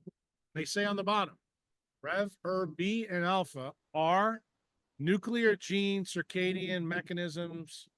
Blue light destroys all of them too. And just so you know, the first time I used that, because I looked at it today, it was 2014. So that's 11 years ago. And you didn't have to be a member, Simone, then, because they were on the free part of the site back then. ChatCruise.com, the old blogs. I think it was in the Ubiquination series. And energy and epigenetics. But I don't mind new patients, or I should say new members, asking me these kind of questions because truthfully, I don't want to waste your time studying shit that is superfluous. In my opinion, I do believe that biochemistry, for the most part, is superfluous. There will be parts that are important. And I think what you should do in those parts when you don't know, ask a question. And then if you're really not sure, fact check Uncle Jack. Like, does this really happen? Like, if you want to know how the TCA cycle works, that's good. That's a good biochemistry, review. You can do that literally pretty quick. What do you need to know about the TCA cycle? That allows your Ferrari engine everywhere in your body to hum like a baby. When you have to use glycolysis, those are biochemical pathways that are 650 million years old. That's when you are a bacteria in archaea. And you are now being forced to use those pathways today with Ferrari engines all over your body. That's the reason why you should put Uncle Jack. I don't trust Google though, because I asked it, does the sun cause cancer? There's one thing look, you know that I don't trust Google at all. But when you ask it a question about biochemistry, I can tell you can trust it. Okay. All right. Biochemistry is known science. Like, remember what I told Marshall before? First, principle thinking is things we know to be true. So think about what you just said. I don't trust Google. You can't throw the baby out with the bathwater. You're making mistakes there. Everybody in fucking creation knows about biochemistry. Nobody can bullshit you about biochemistry. The only thing that's interesting about biochemistry that they don't know that each biochemical has an absorption and emission spectrum. Oh, that they don't know. But guess what? That's a true statement. And when you begin to understand that light controls the boxcars in biochemistry, that is a whole new understanding of really how biochemistry is supposed to work. Okay. I wanted to ask you, based on something you said today, that there's 3% of the population you think now that is would be prepared to I'm talking go. about the United States, Europe, and Australia and Canada. Well, I'm Canadian. So what is it about this 3% that makes them different? Most of them own Bitcoin because they've already decentralized the finance part of their life. I would say some of the old time members that I've had that have been members for a long time, they're also part of that 3%. Why? Because they've stuck and they keep stacking the lessons. And every time they get new layers to the onion, they go, son of a bitch. Now I see how level 1 that you taught us 20 years ago ties to level 7 or 6. I mean, if you're on the forum the other day, there's this little Chinese guy who's a new member. I don't even know if he's a real member. I think he's just somebody on the forum.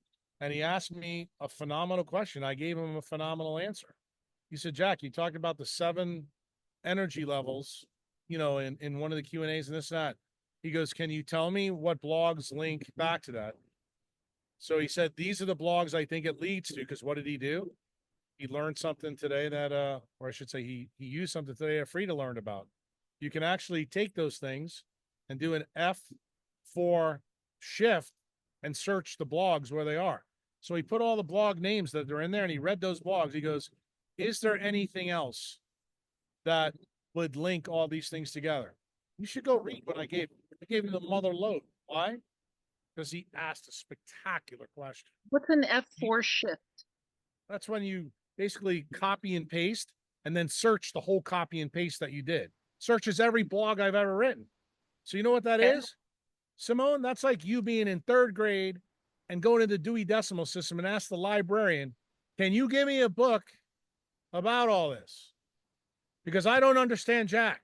Well, guess what? Neither did this kid, but you know what? He's part of the 3 or 4% that said, I got a plan here. And what did he get? He got a ton. Oh, I gave him the mother load. I rubbed the back of his neck and said, awesome. It's on Twitter? On Twitter? It's on our forum on the website. How does a non-member get onto our forum? I thought it's private. Up with their email. Huh. They sign up with their email.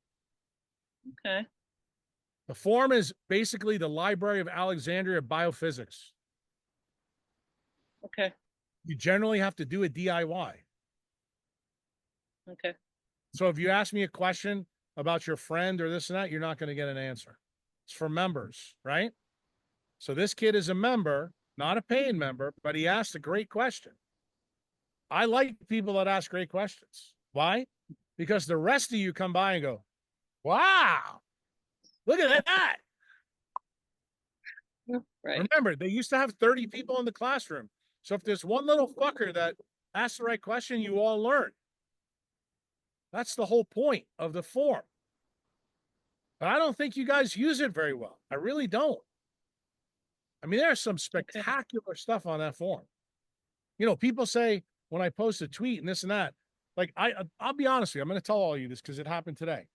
I got in, one of you asked a question and I was furious with the question. Okay? Furious. I'm not going to tell you who it was. Then Chantel got in a fight with me about this. And she goes, Jack, you expect everybody to know this. Literally, it took me 3 seconds. I gave an answer this big. I said, come over here and fucking read this. And she's looking at it and I'm going, that was taken right out of the form from a search. So don't tell me the answers aren't there. But you know what you want? You want me to spoon feed you. I got bad news for you. Uncle Jack is not a spoon. Ain't happening. No, I don't spoon feed you.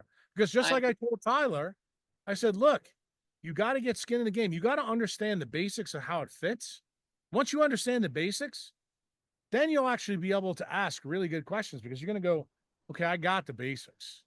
Like the basics are light and dark. That's the basics of decentralized medicine. I think I got the basics. Right. It's just the complicated science that I'm having trouble with and trying to understand. Anyway. I just told you, Google search, Right. AI search the forums. I promise you, if the answers aren't there, I will be stunned. Because if you do that, that's how I find half the answers you guys want. Do you know that? Like when you ask me questions, that's what I do. I go back to what I already wrote. Okay. because I'm so furious. And I pull it right out.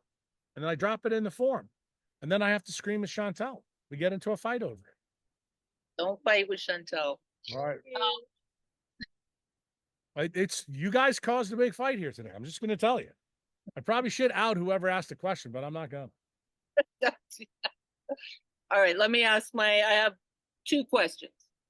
So I was kind of bummed out last time because I never really thought about my cataract surgery and my replacement lenses. Yeah. And I did Google it and put it into the forum, and I didn't find what I was looking for, which is, am I totally screwed? Is there any way, is there any No, way you're to not. get them You're only removed? totally screwed. You're I'm only totally not? No, you're only totally screwed if you stay in Canada. Why? Because Well, I'm here. the lenses that you blocked or put in there don't Yeah. allow that major pathway to have all the frequencies you need. So that means you have to do it through your skin. But you can't do that in Canada because the light speed is so That was my conclusion, which Right. is why So- I'm, So in other words, Google worked for you. See, you just proved me right again. See? well, So no, you that did wasn't figure it out. Google. That was just my brain thinking, okay, it's just like Yeah. I could use my That's skin. even better.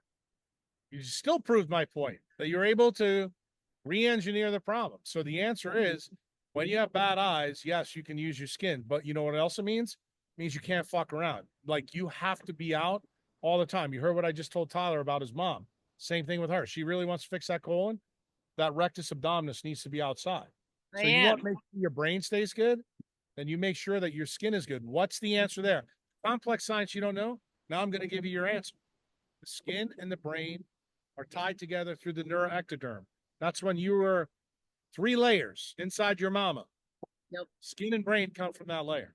So that means that you can use the skin to fix your brain even when you do something fucking crazy like you did. Got Yeah. it? Yeah. That's it. That's the answer. Well, that makes me feel a lot better. That's awesome. Okay. Then my next question is, I have a place now in the Yucatan Peninsula that I put up for sale. Why is it that you don't like Mexico anymore? Simple that all the gringos brought their money in and instead of staying at 3G, they went to 5G. Now Yeah. 6G. They got too wealthy. It's now the 51st state of the United States. So if you want to know the real reason why I make fun of Christy and Marshall and everybody else, it's because they don't realize, and I want you to think about the last lady I just talked to about, her question about food. What I'm trying to get you guys all to realize that if you're in a place where the ionosphere is completely engineered with non-native EMF, why in the fuck would you think anything that lives below it would be good? And guess what? That's the entire fucking country now. You want to know the truth? There's bits and pieces, but where's the key in the States? Just like the key in Mexico is, where there's not a lot of people. That's really where it comes, because the whole fucking country sucks now. And I'm hoping that some of these poor countries in Central South America where the sun's good, gonna go. But do you know what my worry is? We're gonna get fucked there too. Well, that's We're gonna what. get fucked there, Like, too. why wouldn't Bukele go to 5G here, 6G? What's stopping? Like, You might, but you got to realize something. and what?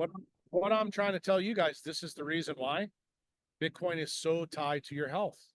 You don't realize that you're like Marshall doesn't. You have to understand something. I know that Marshall doesn't want to leave New Jersey. He's been there forever. He's worked there. He loves New York. He loves New Jersey. He may even like the Giants or the Jets, which is beyond me at this point. But anyway. No, he's saying he doesn't. All right. So I can't see the screen because it's I black. know. I just heard him. I just saw him go now. The answer is if you live in that place, remember, it makes you trying to do the things that you're trying to do more difficult. That means you have zero tolerance to fuck up. Like you're on the deck of the Titanic, and if you say something to me on a Q&A or on the forum and say, Jack, I want to listen to the music a little while because, I'm 24 years old and I want to go on a date. No.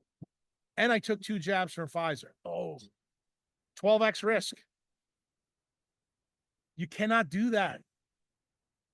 And if you do, what's my job? Remember why you really pay me, to tell you the truth. And what do? I parse out the risk for you guys. I tell you actually what the risk is then, because remember, what's the key tenet of decentralized medicine?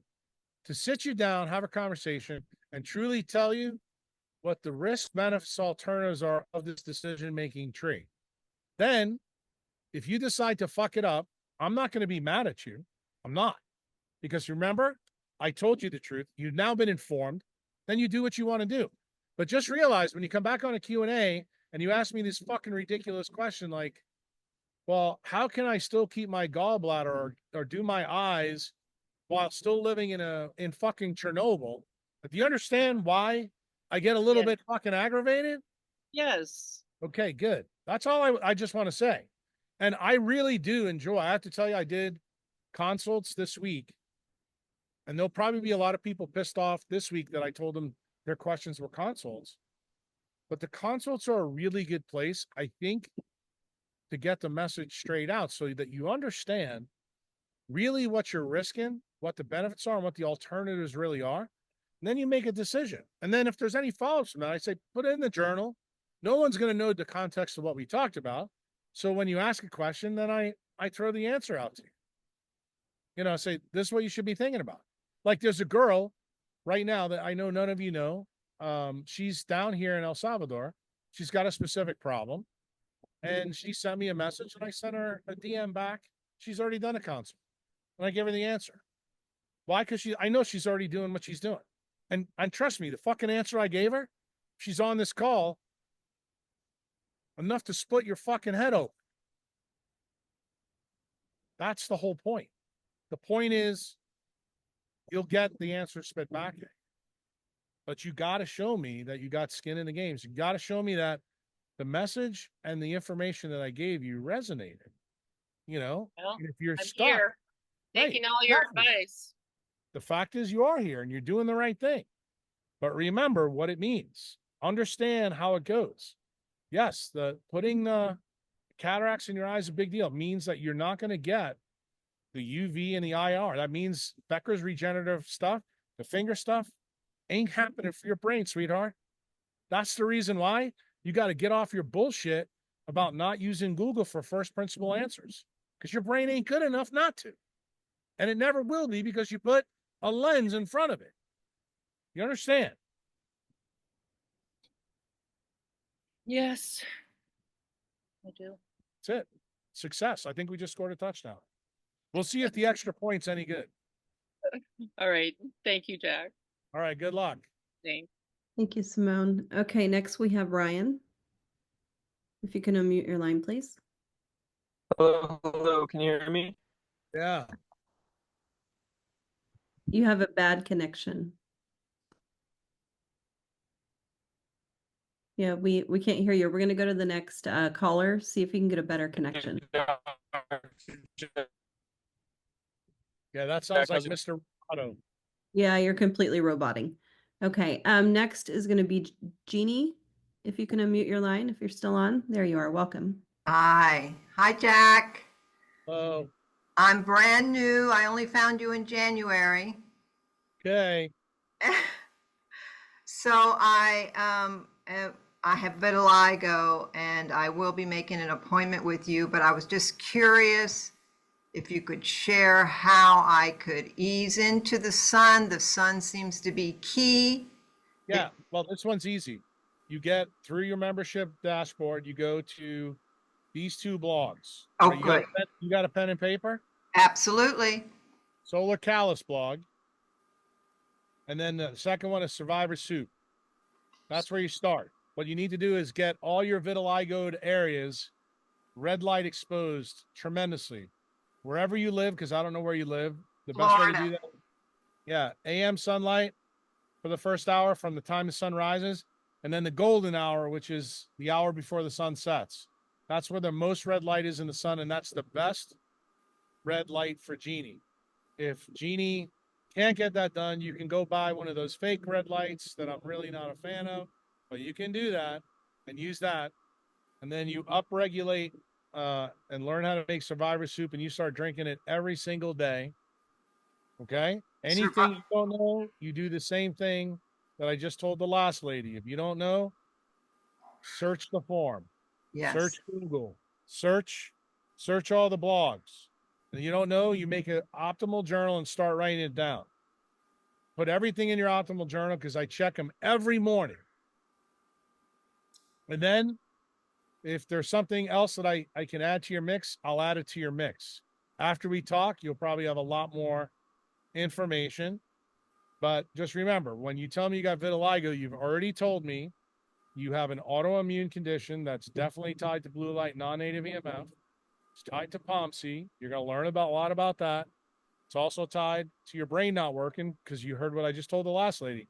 Your Yeah. skin and your brain are connected through the embryo. So anybody who has got a skin problem, I know by definition, their brains are not great. So I already know I can't hit Jeannie with, the mother load. Okay? So I Yes. just told you where to start. Start there. I will. Did you say Survivor Soup? Yeah. Survivor Soup on Patreon. And the Okay. other one is called the Solar Callus blog. I'm sure Christy will probably put it up because I can't see shit because the sun is blocking me, but somebody will put it in the chat for you. Thank you, Jack. And thank you for who you are being in the world. It's so appreciated. I just need you to know. Tell Chantel that. Can you say that again? Yes, Chantel. We're very grateful for Jack. She knows. Now, we just had a good fight today because of you guys. Oh, are you sure it's because of us? Oh, yeah. We don't have to live with you. Jack, thanks again. I have That's all you need to do. Just start there. Don't ask any more questions. Okay, That's that's start enough. there. Make an optimal journal. Start writing all your stuff down. I want to know about you, your grandmother, and your mother. Wow. Don't ask why. It's really important. I want to know everything about them. Okay. In your case, it's going to be really important, especially since you live in Florida. Yep. Okay, just hit the high points. Don't make it 20 pages long like some members do. No, Then you're gonna have like 5 consults just for me to read the damn thing. I promise I won't. All right, sounds good. Thank you. Love you much. All right, take care.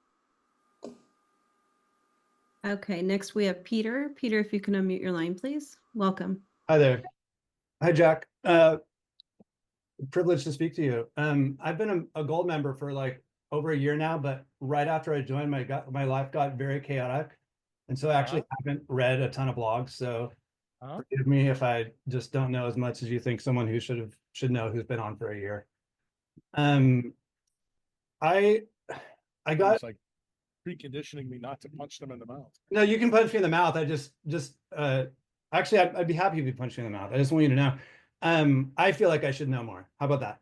But I've really applied all the basics of what you teach, and my health just radically improved.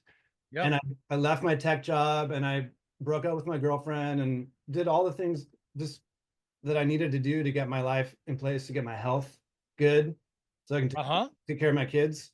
And I just have insomnia that won't go away. My environment is dialed, EMF mitigated, no light at night. I get plenty of sun.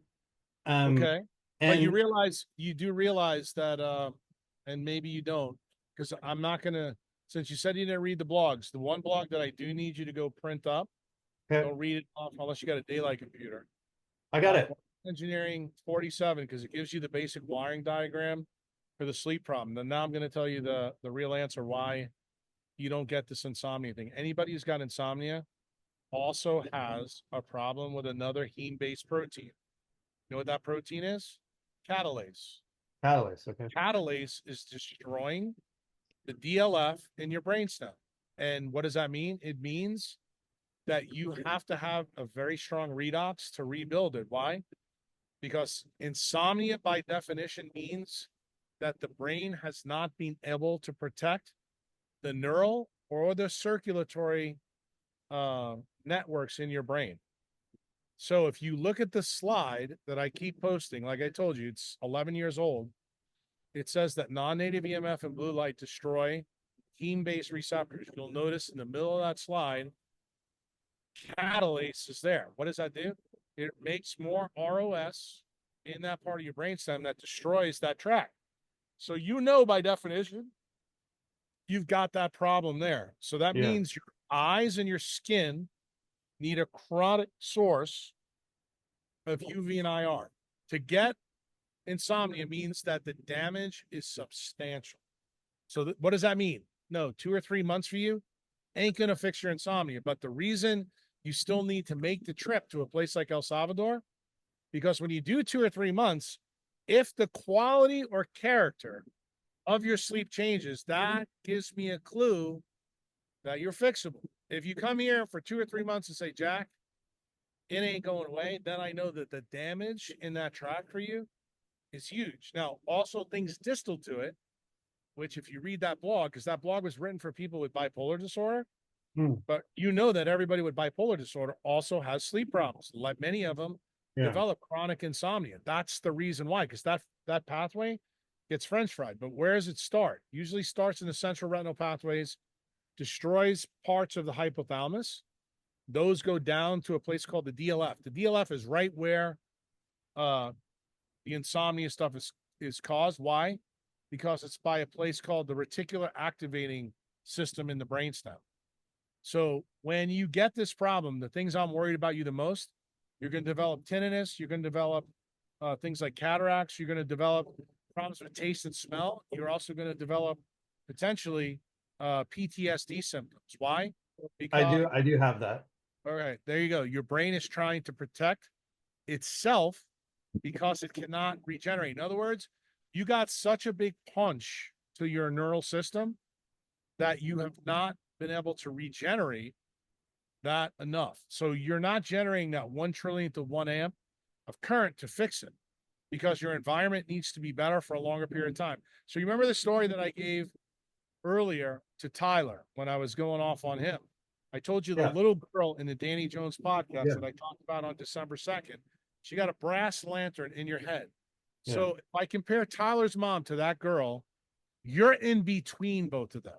Okay. It's not as bad as the brass lantern, but yours is way worse than Tyler's mom. Got it? Oh, really? Okay. Yes. I don't remember what she had. Well, doesn't matter. She had diverticulitis. Okay.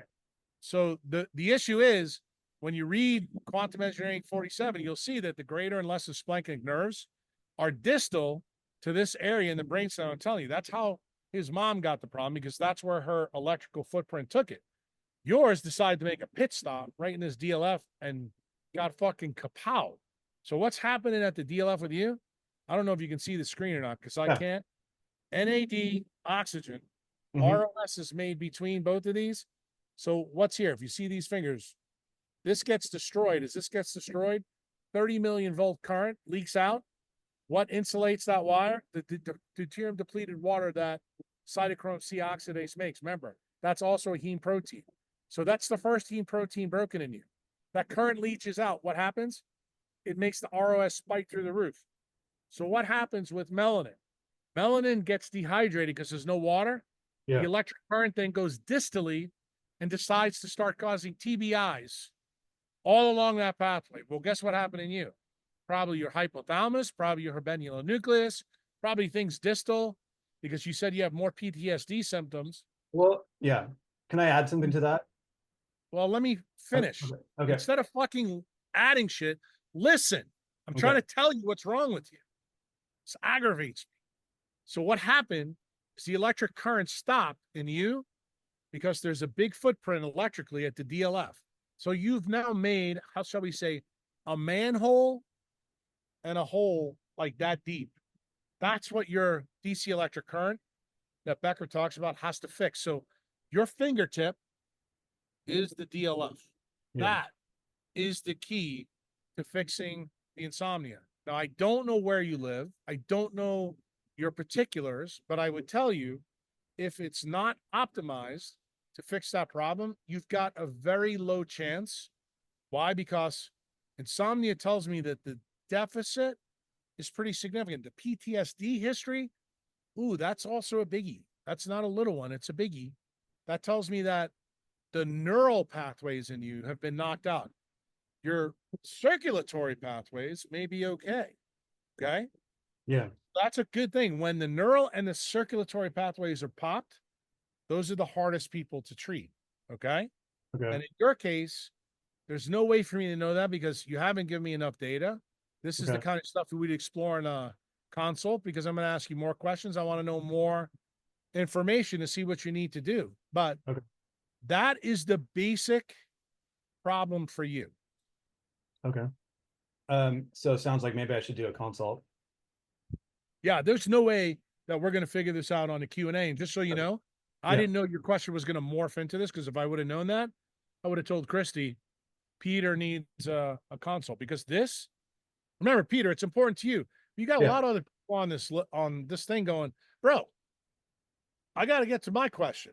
Yeah. So I would tell you, I gave you the basic answer. I told you where to look, read it. Then if there's more questions, start a journal, just like I told the new member. Put all the information down about your mama, your grandmother, all the shit that you got there, because that stuff's going to be really important for me to try to figure this shit out. Okay. All right? Yeah, fair enough. Awesome. Thank you. No problem. Okay, next we have Tiffany. If you can unmute your line. Hi, welcome. Hi, thank you. Hi, Jack. Hi, Chantal. So actually, I had a question about love and how we hear about how love heals. And I wondered, does it Love have doesn't always heal. That's number one. it what? It doesn't? No. Yeah. Why would you think love heals? You know, Well- Chantal's story, she stayed in love for 30 years. How'd that work out? Well, that's why I wonder though. Oh, wait a right? minute. Let's Yeah, stop yeah, again. Okay. Let's stop again instead of picking on Chantal. Let's ask Christy to chime in. She was in love for a long time. How's that worked out? Well, maybe it wasn't real love. Maybe it was attachment. I don't And know that. I guarantee you. I tell you this. I know because I've heard Chantal tell me, no, I loved him. I know Christy, she's never told me that she didn't love her husband. So I know they love, but you know what the question is? yeah. What? Because you didn't parse this out good enough in your question. There's a reason I let your question go through. Okay. Because guess what? You don't get it either. I'm sure I don't. No, you don't. Yeah. Guess what? Love, middle part of your frontal lobes. And That's you where can love do- is? Yes, that's where it's based. It's Oh. based in your limbic system. It's an emotional tie. Emotions are one of the okay. worst things for humans. Why? Because it disinhibits their ability to think. And the thinking Yeah. part of this part of the frontal lobes out here. So you have to remember all the oxytocin, the dopamine, and melatonin, when it's in here, that's a good thing. That's when Christy and Chantal were, oh, here. But you know the story with Chantal about 7 years? She's like, yeah, I don't know. She starts talking to Uncle Jack. And what did I know right away? Go straight to the question you just asked me. How did I know? Because she told me and I listened to what she said. Okay. Mm. But you know what the problem is with most women who are going to hear this? They don't like this answer because it's an electromagnetic answer. And what I say in the relationship series before all the doctors went fucking crazy on the forum, told me not to talk about this stuff because they didn't realize this is also an electromagnetic problem. It's a problem of melanin sheets, but the problem is located right at the orbital frontal gyrus, comes back around all the way through your limbic system. Okay. Mm. That's where the holes persist. And believe it or not, those holes also could be neural based or blood vessel based. So I can tell you this because Chantal's sitting here. She knows that there's a major place in the frontal lobes that feed the limbic system called the anterior communicating artery. Almost every person that has an aneurysm in this area has huge problems with emotions, letting their emotions dictate their life. They have issues there. And guess what? It depends. Does it affect the brain tissue, the vessel, or both? Also, when people get cavernomas in that area or AVMs, kind of tells me a little bit about that person. So guess what? Made the assumption that love also isn't on a spectrum like autism is. And guess what I'm going to tell you? It is. For the same reason I just told the last person that was on, Peter. Because remember, when you have this problem and this breaks, that current escapes. I want you to think about this. I just told Chantel this before the Q&A started, and I think it's a good place to give it to you here. Nick Lane in the book Power, Sex, and Suicide said that that current is 30 million volts. So that is equivalent to a bolt of lightning. Now I want you to think about the bolt of lightning. If a bolt of lightning hits, like say Frida in the back or hits you in the back, it's going to leave a fucking mark, okay? And it looks like a bolt of lightning. Well, that's what non-native EMF does to you on the inside. So somebody asked a question that I buried, but me and Freddie, who's Frida's daughter, I made her go to Price Walk with me today because we're going to talk about this to teach her. They ask a question. Geology and oxygen. I'm like, this is fucking bullshit. You know, somebody's asking me that and doesn't put a question in it. But then Freddie's sitting right there. Just so you know, Freddie used to be a farm member. So it was good. You know what Freddie said right away? Jack, that's not right. It should be a topologic map because altitude links to oxygen. I looked at her as a 25-year-old. I'm like, girlfriend, you just made me fucking happy because she listened to Uncle Jack. Okay? And then what happened from there? Me and Freddie started talking about a lot of different things about how that limbic system goes, because I probably am airing too much dirty laundry, but I don't think Freddie will get mad at me. She's got a little problem with that limbic system too. Okay? So A lot of women do. guess what? When you begin to understand that this is just like a spectrum disorder, and you can start off in love, but then you can get out of love, but then what happens? This part of your frontal lobe begins to lie. Oh no, I'm going to stay. And then when it gets really bad, you know what really happens? It's cheaper to keep her or him. Yeah. And then what you don't realize, that turns on the POMC problem, and you got fucking stress everywhere in your life. You know why? Because you're fucking miserable. And what does that do to the rest of your brain? Yeah. Lowers your dopamine, melatonin levels, and then guess what happens? You complain to me that my stuff is too hard to read when you didn't realize you caused your own fucking problem to begin with. Why? Because guess what? You never were able to get to that electric bolt map on your brain and understand it to use Becker's current to fix it. Because guess what? The truth is, you know what the number one marriage therapy truly is? Getting naked together in the sun with UV and IR light and sitting down and having a talk about those things and doing things like, you know how me and Chantel got over the fight today? She magically told me, she came out and told me a couple things in my ear. Then she went inside and she started making like special Mediterranean hamburgers that I'm going to have after this. And what happened? The smell of the hamburgers came through the house. I was like, oh, fuck, I need to go check this out. But what did she do before she made the hamburgers? She was in the sun in the morning and she went in the cold plunge. But you didn't think, I'm telling her this right now. You don't think I'm paying attention to that, huh? Mm. So guess what? I got what I really wanted because what did I say to Chantel when she was doing this? True or not true? I said I smell love in the kitchen. Aw. Didn't I say that? Oh, yeah. She also made me raspberry tea, which is big. And you actually make it in the sun. So that was kind of cool, too. The point I'm trying to make to you is your question I let through because it's a good one, because I don't really think that you guys understand that even your emotions are just like Peter's insomnia. You don't realize that this is a hypothalamic limbic system issue for me. I know where to look. I know where the problem is. Then I need to figure out, okay, has this injury spread to other parts of your brain or other parts of your body? And like any woman that's ever been through, and I shouldn't say woman because this is a man problem too. Any man or woman that's gone through this kind of divorce thing or a breakup thing or this and that, they'll tell you it harms other parts of their well-being. Like there's other things that get shut down. And people, don't realize what I try to teach you guys all the time. Stress affects the paraventricular nucleus. The paraventricular nucleus, for those new members, brain gut 16. Read it. Brain gut 16 is that nucleus. Just so you know, leptin's in that nucleus. So is melanin. So what happens if that gets destroyed? You lose the ability to control your parasympathetic nervous system. So to tie a bow on your question, How did Freddie learn about all this? Because she answered a question that I booted. And then she said to me, Jack, I have a friend that I live with in Pensacola that has this problem with sweating. And what did I tell her? I said, Freddie, it's the brain gut 16 block. The paraventricular nucleus causes the excess sweating because you can't handle stress. You don't have any melanin. You don't have any water in that nucleus. And that is a symptom something else is going on. Well, guess what? Love, any stress, I don't care what it is, whether you get divorced, somebody stabs you with a knife, you get hit with a brass lander in your head, your husband's a dick, your wife is cheating on you, your girlfriend, I don't know, she took a jab and now she's ugly. It could be anything.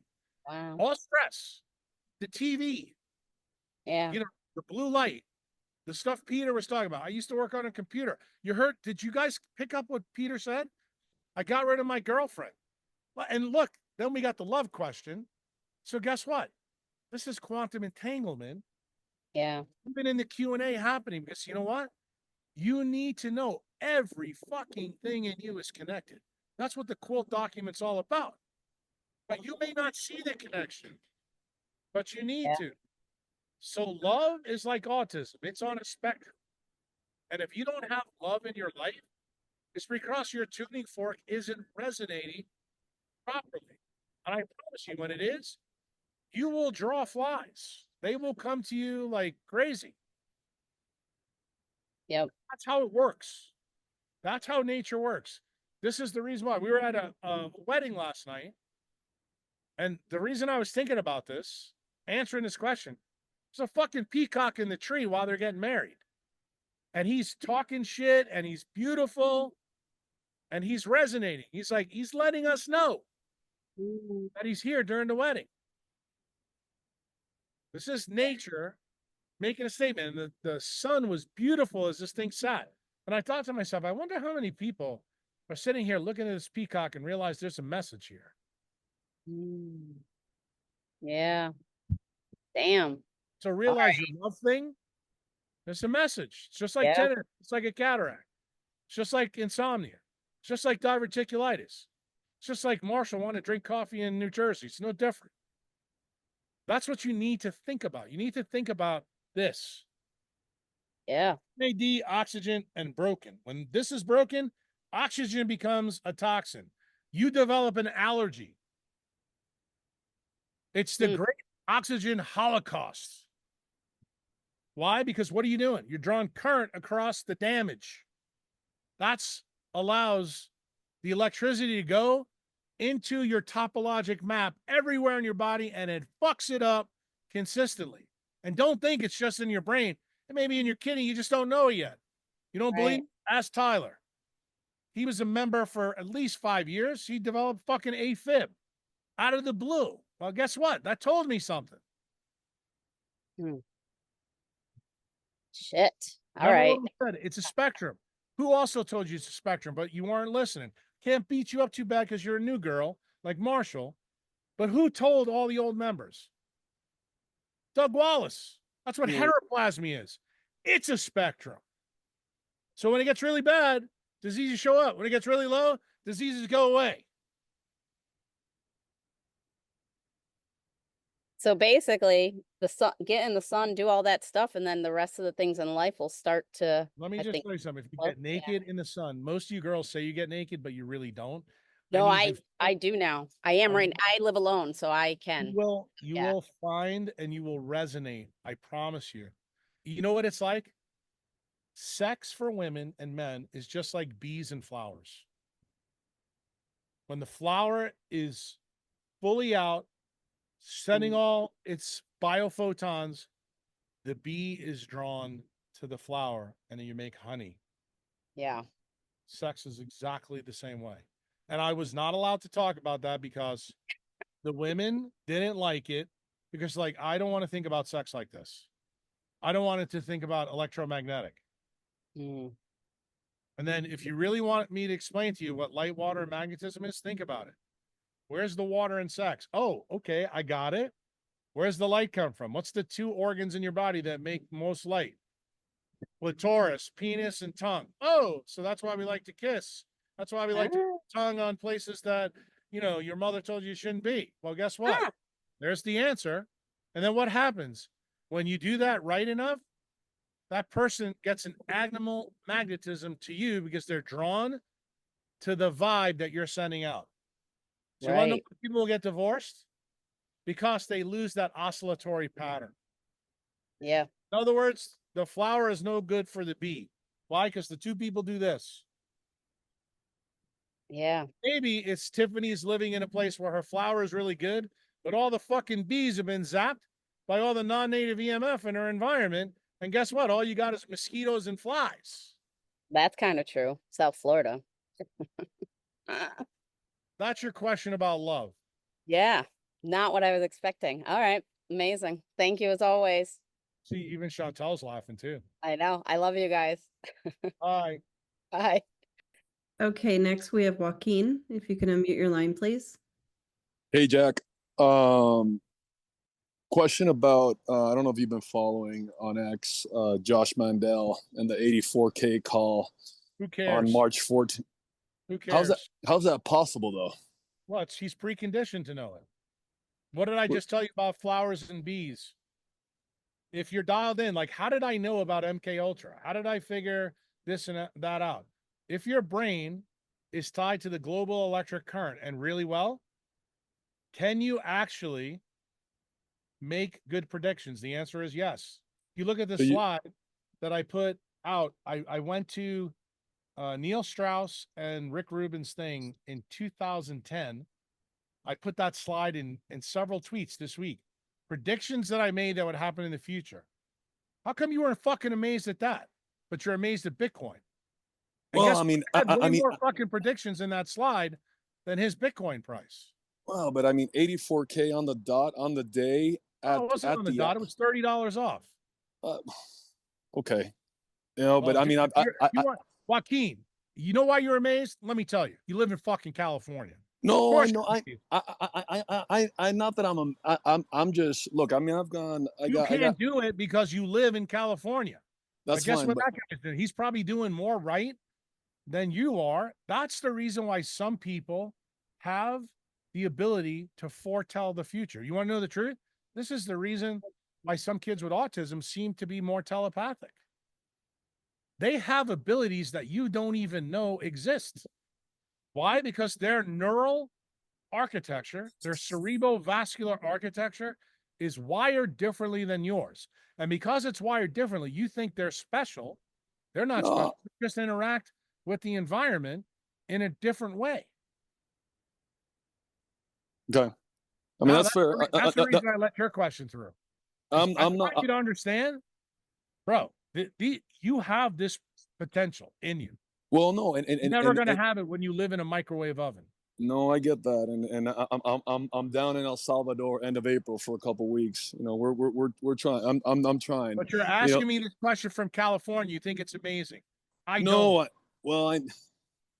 already come in. I got over 30% of my net worth in Bitcoin right now in MSTR.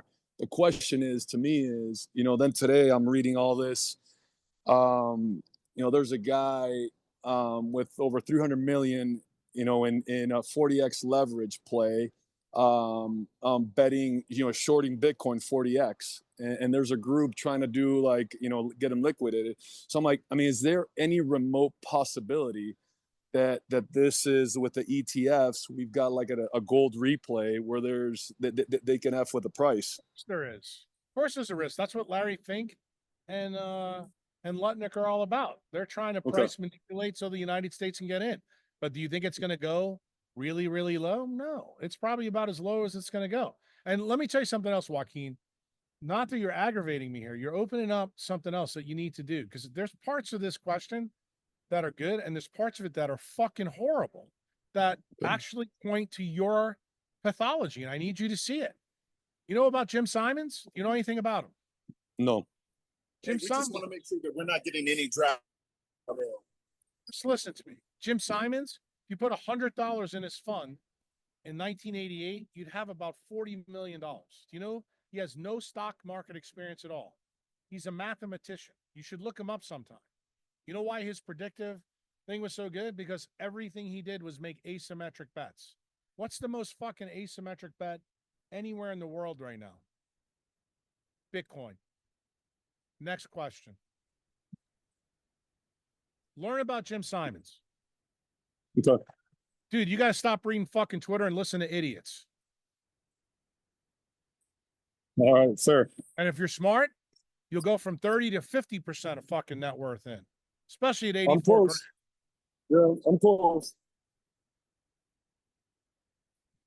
All right, thanks. Good luck.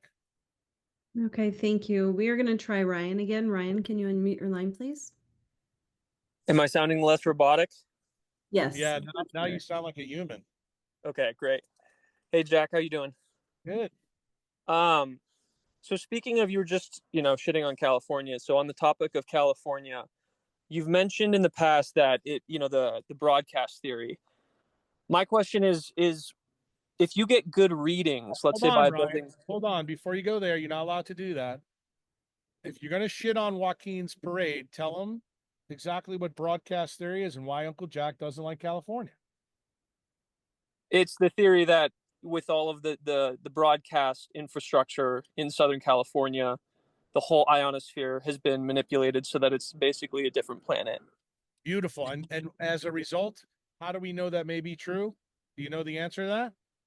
Low vitamin D levels? No, they have a third Van Allen radiation belt where no one else in the United States does. See, now Ryan didn't know that.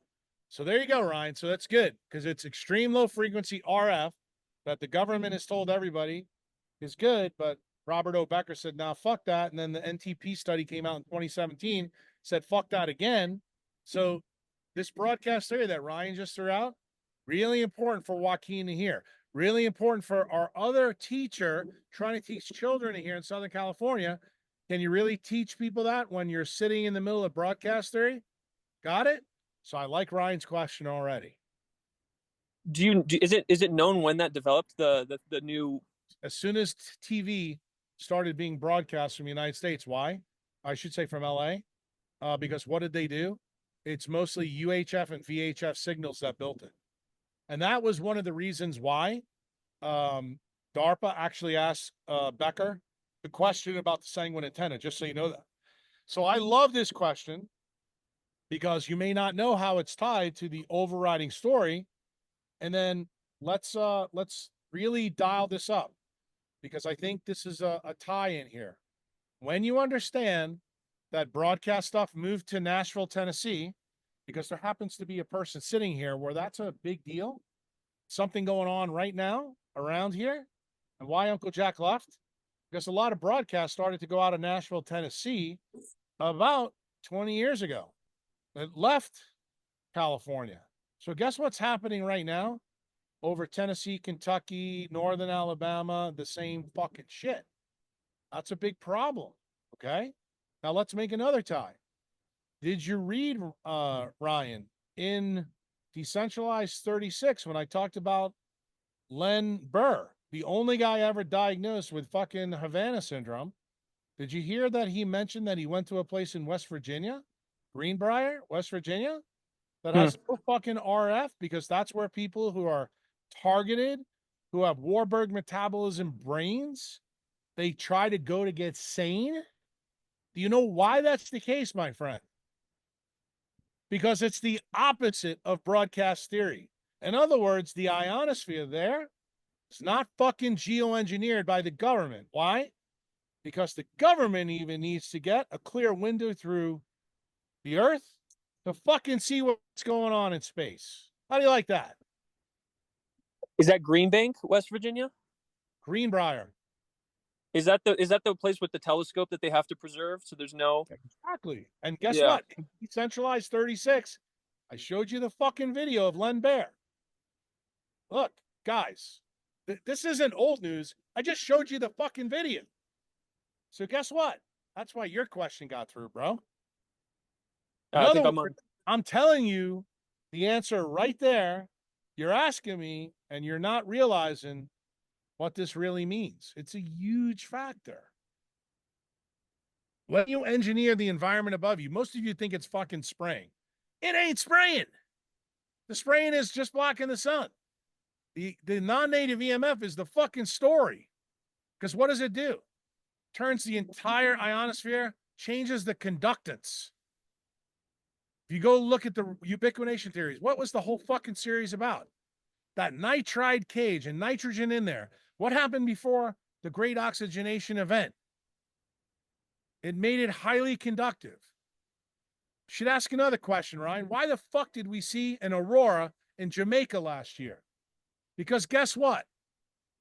Broadcast theory is now all over the United States. That's why you saw it. Why is everybody getting electrical storms everywhere? Frida just showed me a picture on I-70. 200 people fucking crashed. Do you know why? Because sand picked up in Kansas. Do you know why that happened? Static electricity from broadcast theory. So you think you want to live in fucking Kansas when you see this? Because you can see the same thing you see in the Sahara Desert? No. Want to hear another thing that just happened? In my house. Sam Parker, one of my buddies that works for Zorp, just went down to the beach at El Salvador, put his phone on the beach and noticed that he picked up sand with part of his cell phone. And he's like, Jack, why did this happen? I said, bro, that sand is loaded with fucking iron. What does that tell you about your phone? And he looked at me. I said, oh, so you still want to put that fucking up to the side of your head? You still want to put those two Apple things in your fucking ear, huh? Bro, that's broadcast theory brought down from the ionosphere right to your fucking external auditory canal. Got it? What's the other lesson there? Hey, grounding on that black sand may be a pretty good idea. Isn't it? Got it, Ryan? Makes sense now? Got it. Yeah. What about if you have, let's say in Los Angeles, if you have if you take measurements of your house and you get good readings, is that just overruled by the broadcast theory? It's ridiculous. It's retarded. I've been saying it's retarded. Look above. Did you go and measure above? Do that. Do me a favor. Go to fucking LA, go on the 80th floor and take measurements. You know what you'll be shocked to find? It's even fucking worse. That's what dehydrates. That's why nobody makes their vitamin D in Los Angeles. They're all tan. They can't make vitamin D. You just answered the question. Because broadcast theory is now descending on the tectonic plates. Dude, that was the whole story of the ubiquination series. And guess what? The answer can be found in chlorophyll and hemoglobin. None of you realize it. That's why there's a fucking nitride cage around magnesium and iron. Well, guess what? When you change the electric conductance of the ionosphere above you, everything on Earth below it changes. Just so you know, that series is 10 years old. How many times have you seen the picture of hemoglobin and chlorophyll in any blog? Mucho. Okay, brother. Why did it take you so long to ask this question? I don't know, because you're probably a new member. Your name doesn't sound familiar, but the bottom line is, Uncle Jack just gave you a gift. Why? Because you asked a good question. And there's going to be members out there for 10 years like, oh, fuck. So that's why Jack told us to move out of Colorado. That's why Jack told us to move out of California. That's why he doesn't give a fuck if Anthony Smith goes to my house and measure it. Got it, bro? Got it. Remember where I left? Nashville. You know why now? Starting to make sense. Okay. Here we go. Thanks, Jack. And then one other question I had was regarding the. Thanks, Jack, and go to another question. You're killing me. Go. Hurry up. It's just about the podcast you recently did with Dr. Alexis Cowan. In it, you talked about how you were a lot more optimistic regarding the jabbed. Post visit to Suriname. I am. I'm very optimistic. So do you still utilize medicine 37?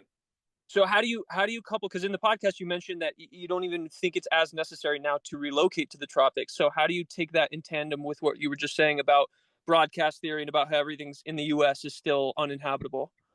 People that are jabbed probably need to do what the people on the Titanic did. They need to put electrical tape and probably I think until we get a better answer to protect themselves from getting a Warburg metabolism and give the cancer, they're probably going to have to start using as a temporary means vitamin C, hypertonic saline, methylene blue, and deuterium depleted water. Why? Because I think that's going to hold the fort down until you get better answers. Do I still think moving to the tropics is the wise thing to do so that you can reverse the Warburg metabolism? Because what do you know about Warburg? The Warburg metabolism fosters cancers because of the shift. So if you protect your eyes, you protect your skin, you get UV and IR, you do it consistently, you probably won't get it. But like, say if you're like Trey's mom and she thinks she's doing everything right, but she's sitting in front of a computer all day, or doing what Peter was doing as a tech guy, and he's trying to fix his insomnia. Do you realize how fucking bad an idea that is?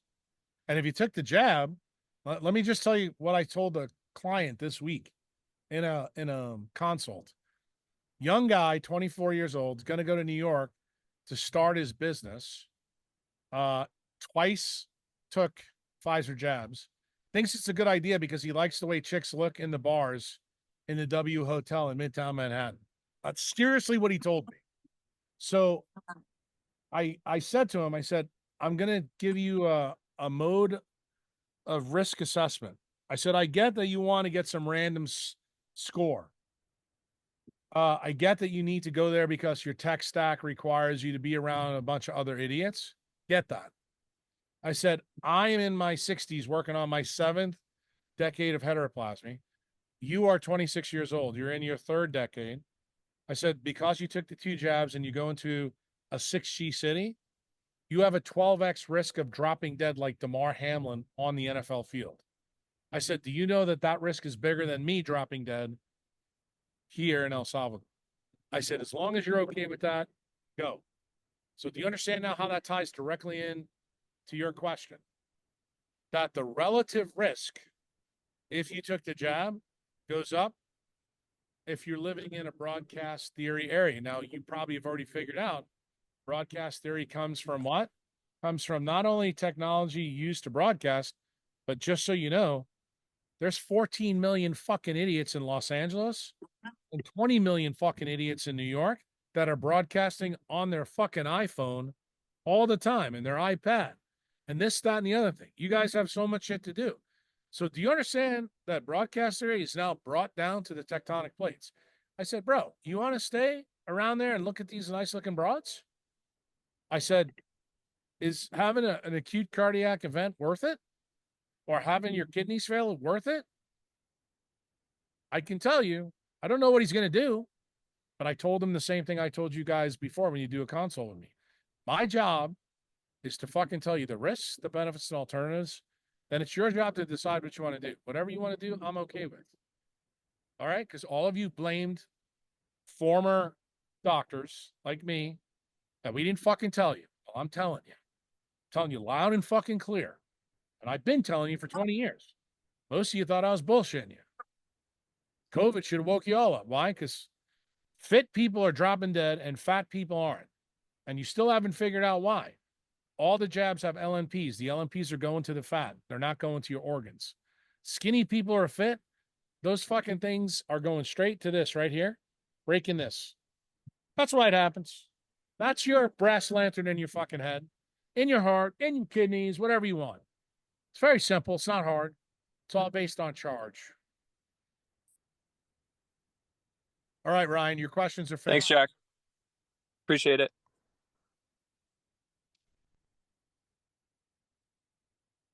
Okay, How do you put like on my that? mute. Okay, the next is Terrell. Terrell, can you unmute your line, please?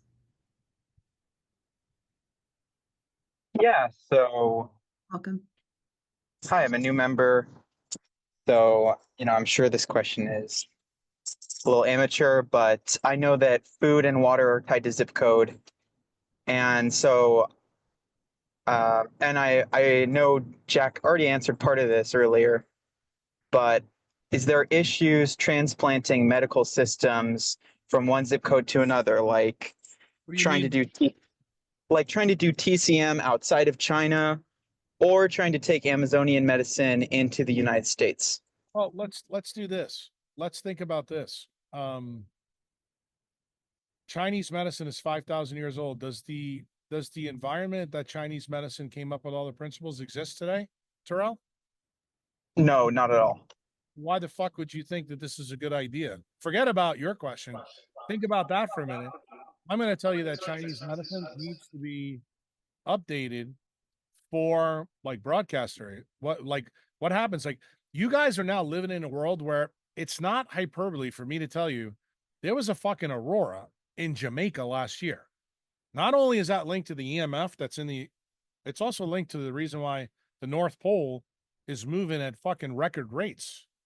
These things are all linked. This is a giant global electric circuit, and you're all connected to that by your thalamus that makes the Schumann resonance. So what does that mean for the Schumann resonance, all of you?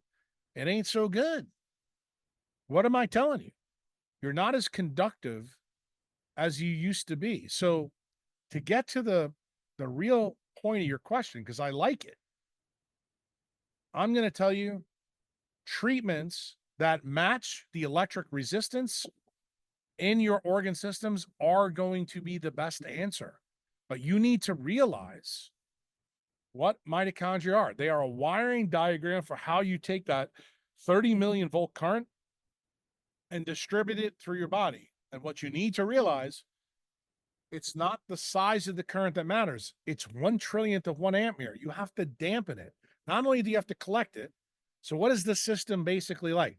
Think of a cell as a bag of fluid that has all these proteins in it that slows light down and collects all the power and light and then focuses it in different areas it needs to go.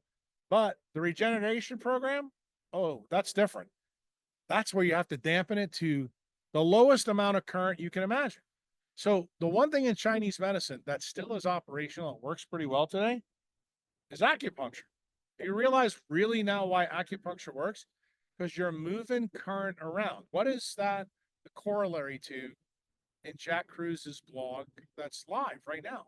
That's exactly what I did with the hypertonic saline solution. So using those little needles is another way of doing it. So if you said to me, hey, Jack, could I move current around doing this? Yeah, but what happens if you can't collect any of the current? Is there any current to move around? Understand? And then what if you put the needle, let's say in our friend Peter, I'm not picking on Peter, let's say you put the needle, in an area of his body where he's got this used electric divot. You think that's going to help? That points out what I tried to say to you before. Does Chinese medicine really help when you don't understand how an ionosphere, who's got a changed conductance, affects this whole process? In other words, what am I telling you? You have to understand how the solar wind connects to things on the earth. And you have to understand how each and one of those things is broken. It's different in plants, just like it's different in us. But you're seeing the effect in chronic diseases.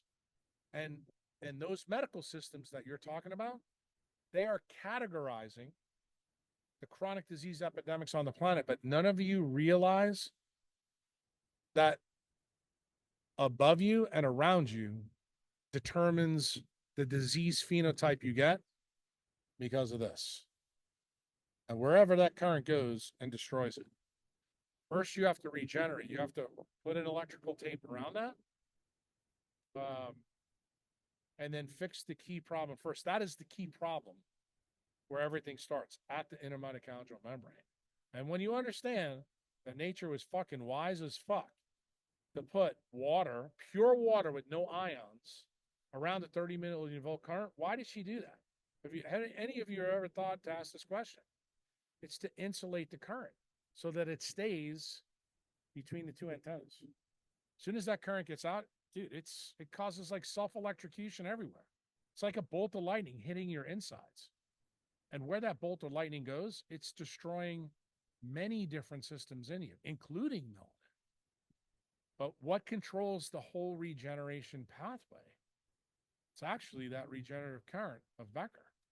So you have the ability to heal, but you have to realize you don't know how big the bolt of lightning is that you got. You don't know if is it a brass lantern into the head like the little girl, or is it like Trey's mom, who's just got a little diverticulitis on her colon. Those are spectrums, just like I just got finished telling Tiffany. So I think the basis of your question, do I think they're transmittable when you realize that the ion conductance, the atmosphere doesn't even marry to haplotypes anymore? Like your haplotypes could put you at a risk when you really understand this. No, I don't think it's transportable. If you want to know the truth, I think decentralized medicine, biophysics is the key understanding that tells you what's good in Chinese medicine, tells you what's good in Amazonian medicine, tells you what's good in allopathic medicine, tells you what's good in centralized medicine, tells you what's good in functional medicine, will tell you what's good in homeopathy, will tell you maybe what's good in fringe science. That's the real point.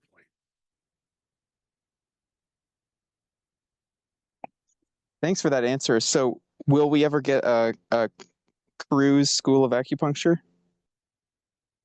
I think acupuncture definitely would play a role, but I have to tell you, I think acupuncture, if you understand what I'm saying to you, will be less successful for Marshall than it will be for Tom here at the 13th North Latitude. I think Tom gets the full benefits of acupuncture. I don't believe anybody probably above, I'm going to tell you, probably the 24th latitude these days. And to be honest with you, because the way the Aurora went last year, I was stunned when it went down to Jamaica. Just so you guys know, Jamaica is the 20th latitude. That's really bad news for us. And it really tells you the more risks you have, for heteroplasmy expansion, that's going to mean more phenotype changes. I think this determines why we see all the crazy shit going on with behavior in Europe right now. I mean, the stuff with chronic diseases, why it's out of control, why we're not going to solve it, because we're not understanding that the rules of biophysics are the fundamental laws of physics. This is E equals MC squared stuff. This is photoelectric stuff. This isn't subject to a randomized controlled clinical trial. Like, I don't think there's very many laws that are tied to my thesis that aren't tied to this. Like, I just told you what happens on the inner mitochondrial membrane.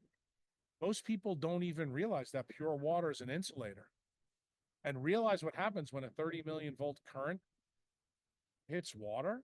Like most of you know, in a storm, that current is bouncing in the street. You call the fucking power company, turn it off. I can't turn the fucking power company off in Terrell.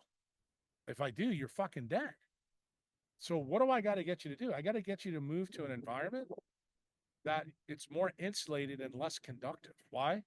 Because you are conductive like a motherfucker, because you've destroyed all the heme proteins in your body. And you've destroyed that because of the things that are all around you. Some of them you're even under the ground now. I mean, you talk to Anthony Smith, he sticks a voltage meter in the ground. He's like, yeah, you can't fucking ground here, but some of you fucking do it anyway. And then what do you tell me? This is the best one. Hey, Jack, how do you feel about grounding sheets and pads?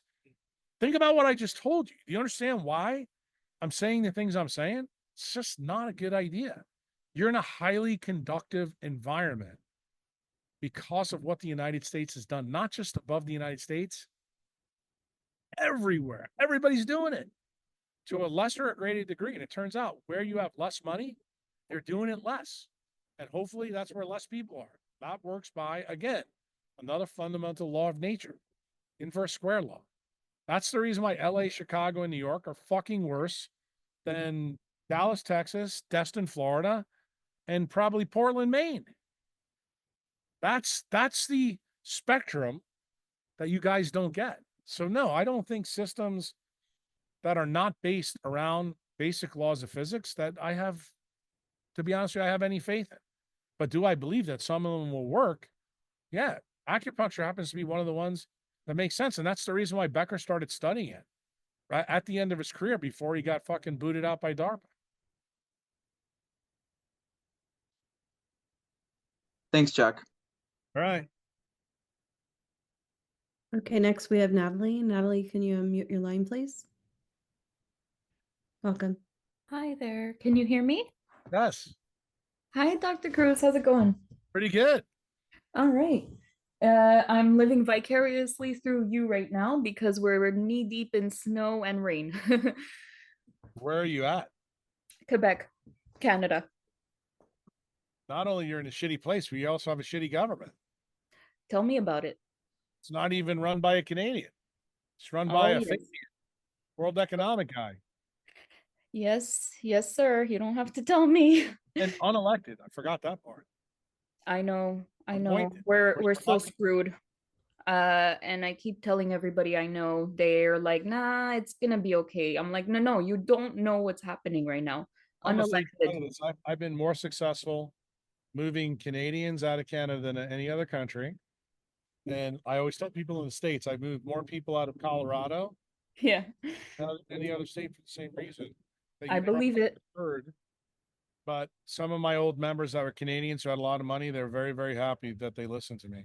They didn't even course. understand some of the stuff that you guys are getting in this Q&A right now. But I told them, I said, just trust me on this. You need to get the fuck out as soon as possible. I know. I agree. They're It's going to just make it that, very difficult for you to leave now. I can tell you that. no, I know. We're so screwed. And this is my second powwow, by the way. I was the Ruin White girl from February. Ah, yeah, that was. Yep. Now you could probably understand why that is even worse. When Oh, basically yes. I haven't stopped crying since our live. So, I just wanted to piggyback off of what you've said so far, if that's okay, Doc, and then I'll get to my question. Yeah. Thank you so much for talking about the autism spectrum. I used to be a special needs educator, and everything you've said so far, spot on. They are gifted in many, many ways. And when you work with those individuals, you see a lot of that. The way that they are, their brains are beautiful. But I'll get to my questions now. I took some notes from the last powwow, and forgive me, you could hit me upside the head if you need to.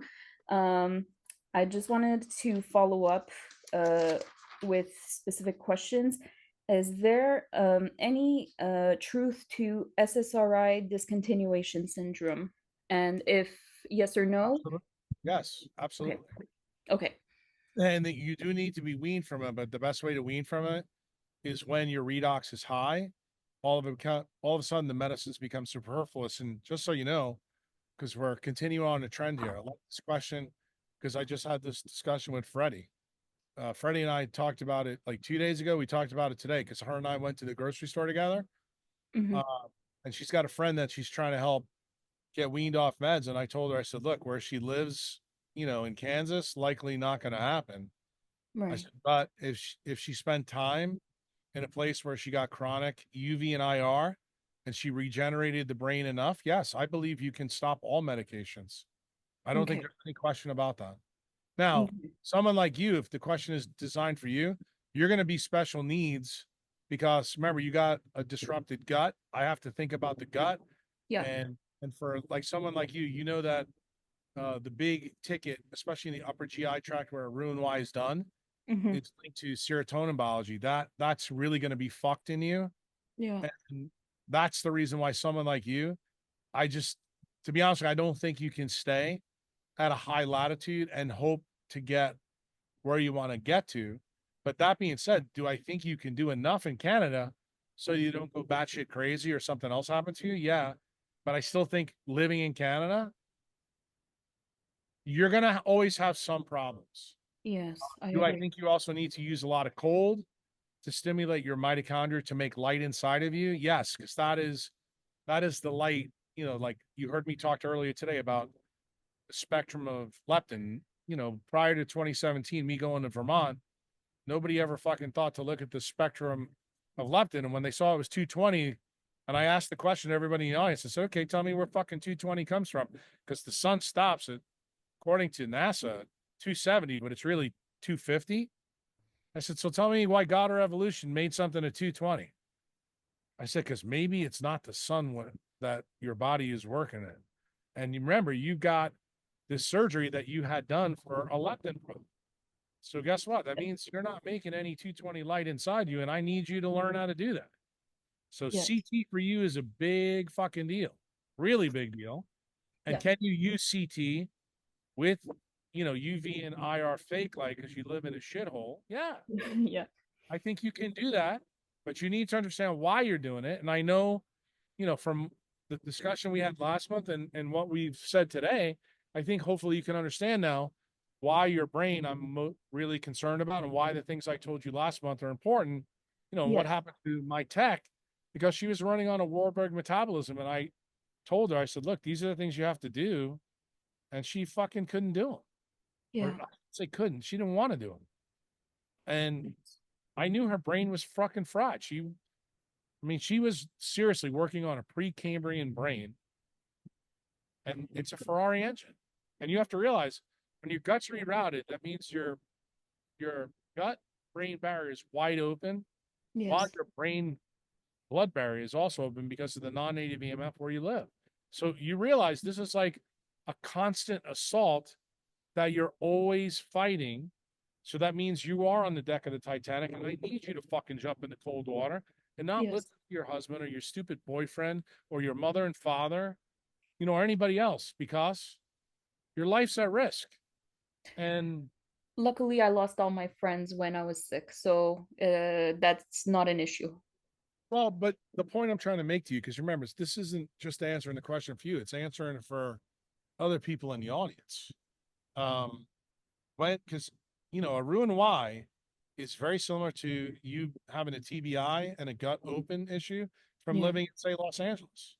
It's the Yes. same thing. Like I keep trying to tell you guys, and I don't think the message has even resonated yet. None of you, I absolutely hit you with a bat. Beginning of Decentralized Medicine 37 said, Yes. not one of you fuckers asked me this question since that podcast on December 2nd. Every single one of you have been hit in the head with a brass lantern tube. The only difference is duration and intensity. And in Yes. your case, you, my dear, you heard me tell Peter, he's in between that little girl and Trey's mom. Well, you are worse than Peter. Okay? I'm not even human right now, Dr. Cruz. I I have to tell you, I get it. I understand I'm you're living it right better now. than You you can don't need imagine. to tell me. And when we had the powwow last month, this is why I've been crying since February, because when you told me that I was Cry. fucked, I You believed shouldn't you. cry. You got to realize the milk is already spilled. Now you got to Yes. do what you got to do. You Yes. just got to realize you got to do more than most of the other members on this call. Most of the other members on I this call, agree. I know Marshall's still going to drink coffee. I know Frida's going to drink coffee. You know, Kansas. I mean, don't think I don't know that. But yes. you, girlfriend, you got no fucking business drinking coffee. Yes, I know. I'm reading off of it I as don't even well. want you thinking about coffee. Agreed, agreed. As an Armenian, that's a little bit problematic for me, but I'm going to I'm going to read off of it. Anymore. You're Roux-en-Y. That's your new. Yes. That is I your agree. new how shall we say nationality? Yes, You have agreed, an agreed. altered gut brain barrier and blood brain barrier. Plus, you live Yes. in the place that is In my notes, in I the wrote program. eye, skin, gut, pelvic, bone from last month. Oh. I took notes. When you also spoke, because I 2 years ago, unfortunately, right after my Roux-en-Y, I was hit with 1,000,002 complications. They removed my gallbladder. It was full of gallstones. So I've been playing whack-a-mole, trying to fix one problem, but You can. I can't. Exactly. I The know. photobioelectric current in you is completely disrupted. And Yes. your whole gut, your imprint is absolutely in your I should say your gut, your hypothalamus, and your limbic system. Now it's generalized. It's going to generalize over the rest of your brain if you don't get on this. That's Agreed. actually where your defect is with this problem. I don't know if Well, this is why I agree with your assessment last month, and this is why I know there's not much I could do for my gut. Oh, there's a lot you can do for your gut. You need to embrace fucking cold like crazy. You need to Yes. be, if you're gonna stay in Canada, girlfriend, you need to live as a walrus. Yes, well, that's why when I had a migraine the other day, I jumped in a cold shower. No, no, no. You're not. No? Cold showers for you is like pissing in the wind. You need a cold tub. You need to fill the bathtub up, throw 140 pounds of ice in it, and get your fucking ass in it. You Can can't I play. can I jump in the snow Showers are a joke. instead? Huh? Can I jump in the snow instead? No, you need Okay. fucking cold water. Water is Okay. transmits that heat 24 times more than any other form. You cannot fuck around with this. Okay, so ice bath. So you go out and buy yourself a tub. I don't give a shit if it's from Walmart. They even sell like little hot tubs that are blow up now. You can buy them on Amazon. Turn yours into a cold tub. I'll buy a kiddie pool. Yeah, whatever it's gonna take. Yes, That's yes. what you need to do. Agreed. Agreed. Okay. I'm taking And notes. buy yourself a, what do you call it? A shop vac to suck the water out and throw it out in the tub. Okay. You gotta be creative as fuck right now. Yes. Agreed. Follow-up question to meds. Is I've been on Dexilin for a while for my gut issues. Safe or not safe?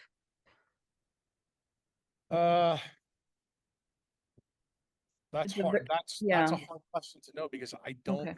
know enough about your Ru and Y and really where they connected you. Oh, I It's see. probably all that information would probably be on your operative note. Okay. I I don't did. know the answer to that. There's no way for me to answer that. That's okay. That's okay. I did purchase a 30-minute consult with you. Is there a way we could schedule that with the team, with your team? What do you mean, my team? I purchased a 30-minute consult, but I never heard back. When did you purchase it? It was I got the email confirmation February 28th. Oh, goodness. You should have received an email in the last couple of weeks with the March calendar. Oh, You, I'm sorry. I'm yes. having I'm having email issues, so I'll look into that. Yeah, if you email me at info@cruiseatdestin.com, I'll make sure you get the link. We have availability for March. Oh, perfect. Okay, thank you. I will get on that as soon as possible. Info at cruise, sorry. Info at cruise, KRUSE, at atdestin, DESTIN.com. And that'll come directly to me. Perfect. Thank you so much. You're welcome. In the previous powwow, Dr. Cruz, you talked about transgenerational circadian mismatches for my PCOS. Nope. Okay, stupid question because we just finished talking about trauma. Yeah. Does war and genocide count as transgenerational circadian mismatch? That's that absolutely would be a brass lantern to your brain. But just remember the whole issue with PCOS. I actually answered it for you earlier today, but I know that your brain's not working good enough to get it.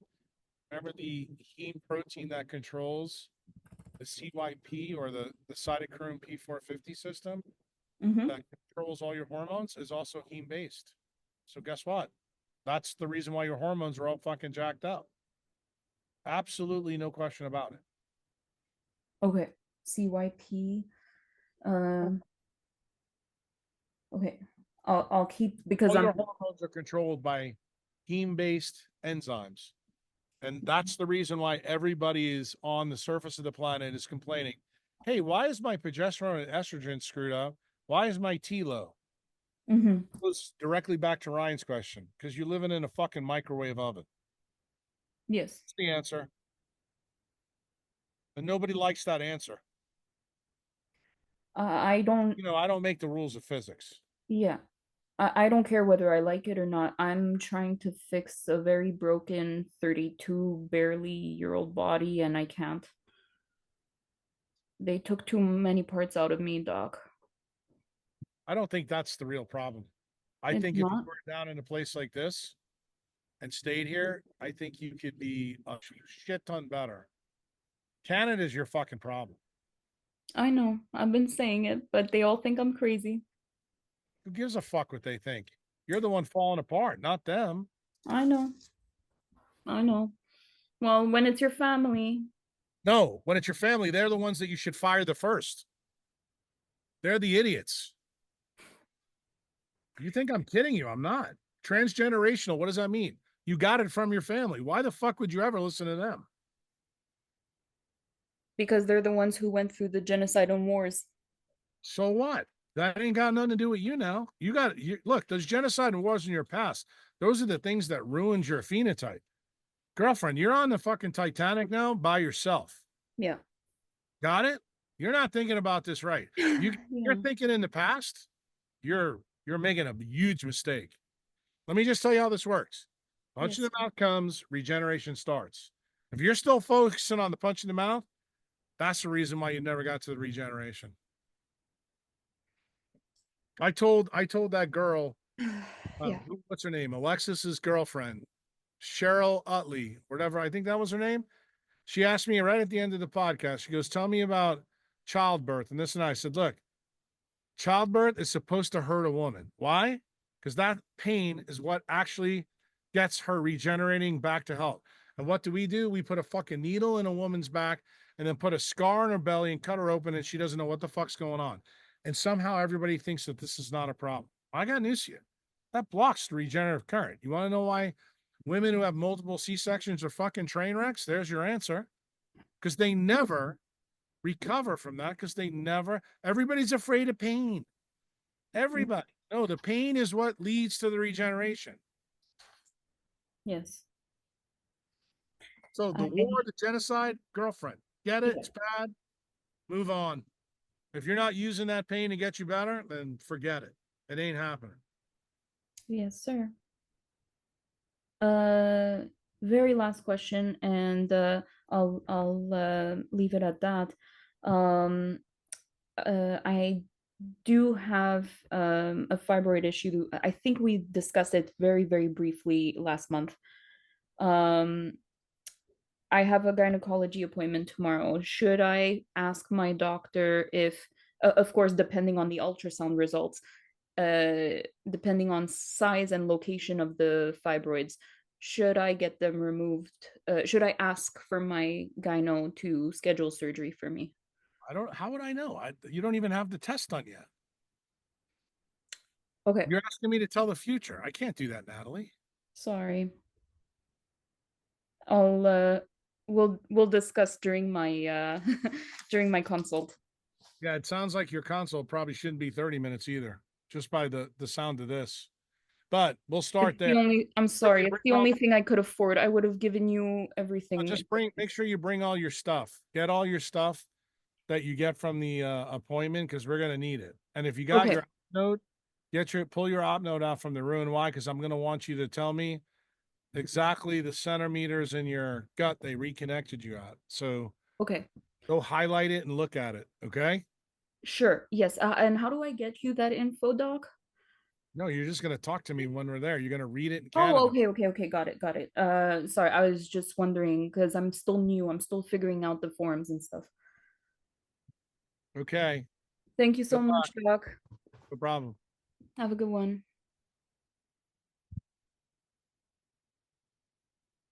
Okay, next we have Anne Marie. If you can unmute your line, please. Welcome. Hi there. Hello. I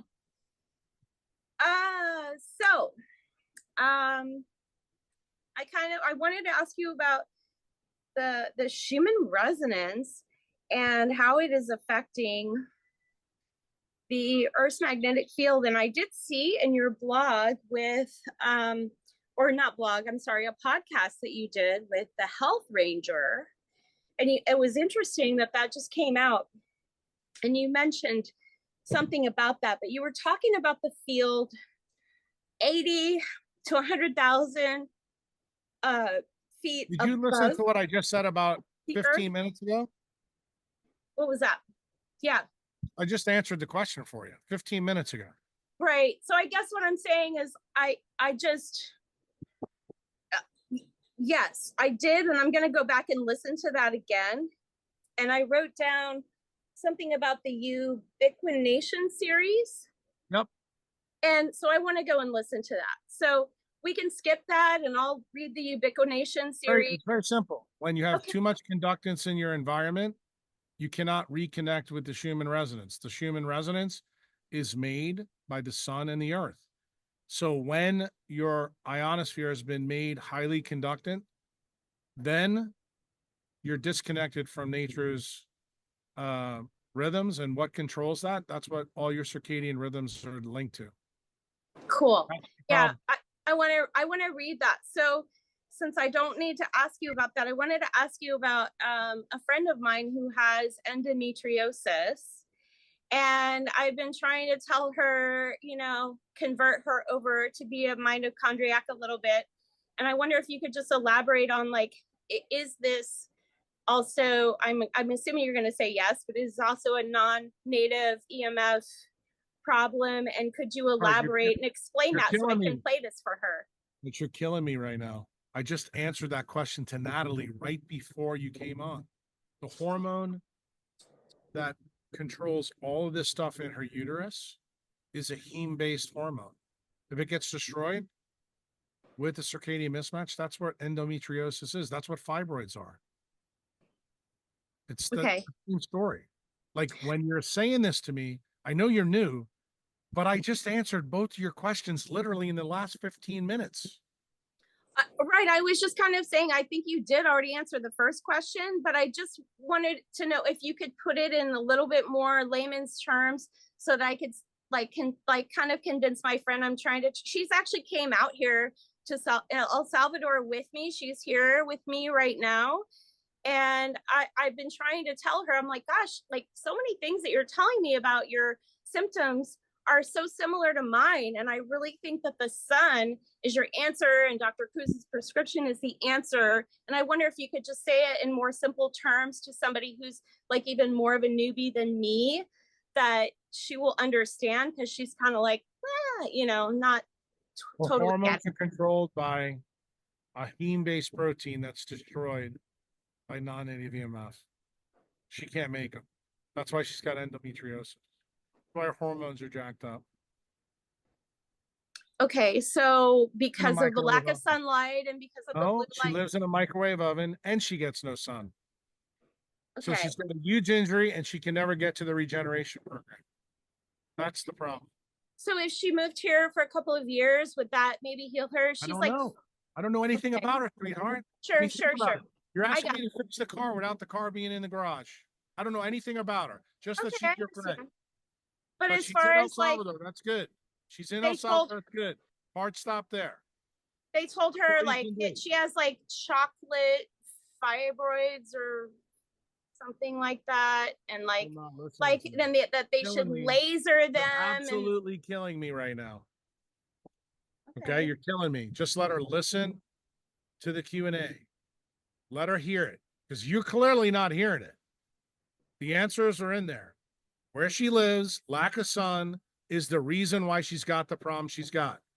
And it's probably going to take a lot, because to get to your endometrium, that is a big electric footprint that's gone bad. But it starts in the eye and the hypothalamus and goes all the way down into all the nerves that are in her pelvis. Those are the lumbosacral nerves. That is a big footprint, big problem. So no, she's probably going to need to make wholesale changes if she wants to fix her life, if she wants to fix her hormones, if she wants to do whatever she wants to do. But is it going to get fixed where she's at? No. And is she going to be able to likely talk to doctors in her environment that are going to do this? No, most of them don't even know that the entire hormone panel is controlled by the CYP system. Most of them don't even know that it's a heme protein. They have no idea. Okay. Just another just thing that she told me was that her cousin had the same problem. Like her mother and grandmother have this problem too, and her cousin had this problem and had laser surgery done, and right after that she got pregnant and then got pregnant again, and so it like kind of solved the problem with the laser surgery. Do you have any thoughts on that? You think it really solved the problem? It solved it so she could have a baby. You know what I would say about that baby? I wouldn't want to be that baby. That's transgenerational epigenetics. That's the third question you asked me that was just answered by Natalie. Natalie just asked the same question about does transgenerational epigenetics affect us? The answer is yes. So when you fix the problem with a laser, that's not the way nature would do it. Right. Okay, you fix the problem, the barrier to sex and getting pregnant, but that means then the problem, all the epigenetics is changed in that baby. So I got news for you. But you make sure you tell that lady, whoever that is, she's the one that needs to be the fucking member because she just ruined her kids. That's the truth. Okay. I appreciate that. Just about this human resonance, you had said in like a podcast about how if you're under like a silver canopy, that blocks out this human resonance. So even though you're protected from the EMFs, like you don't think it's a good thing because you're blocking out the natural vibration. Yeah. I just wanted to know it. Like, could you explain a little bit more? You got a pen and paper? Yeah, I do. Write it down. Rutger Weaver. Read his experiments. He did it to college. Rutger. Rutger. Weaver. Wever. Did the experiments in the 1960s.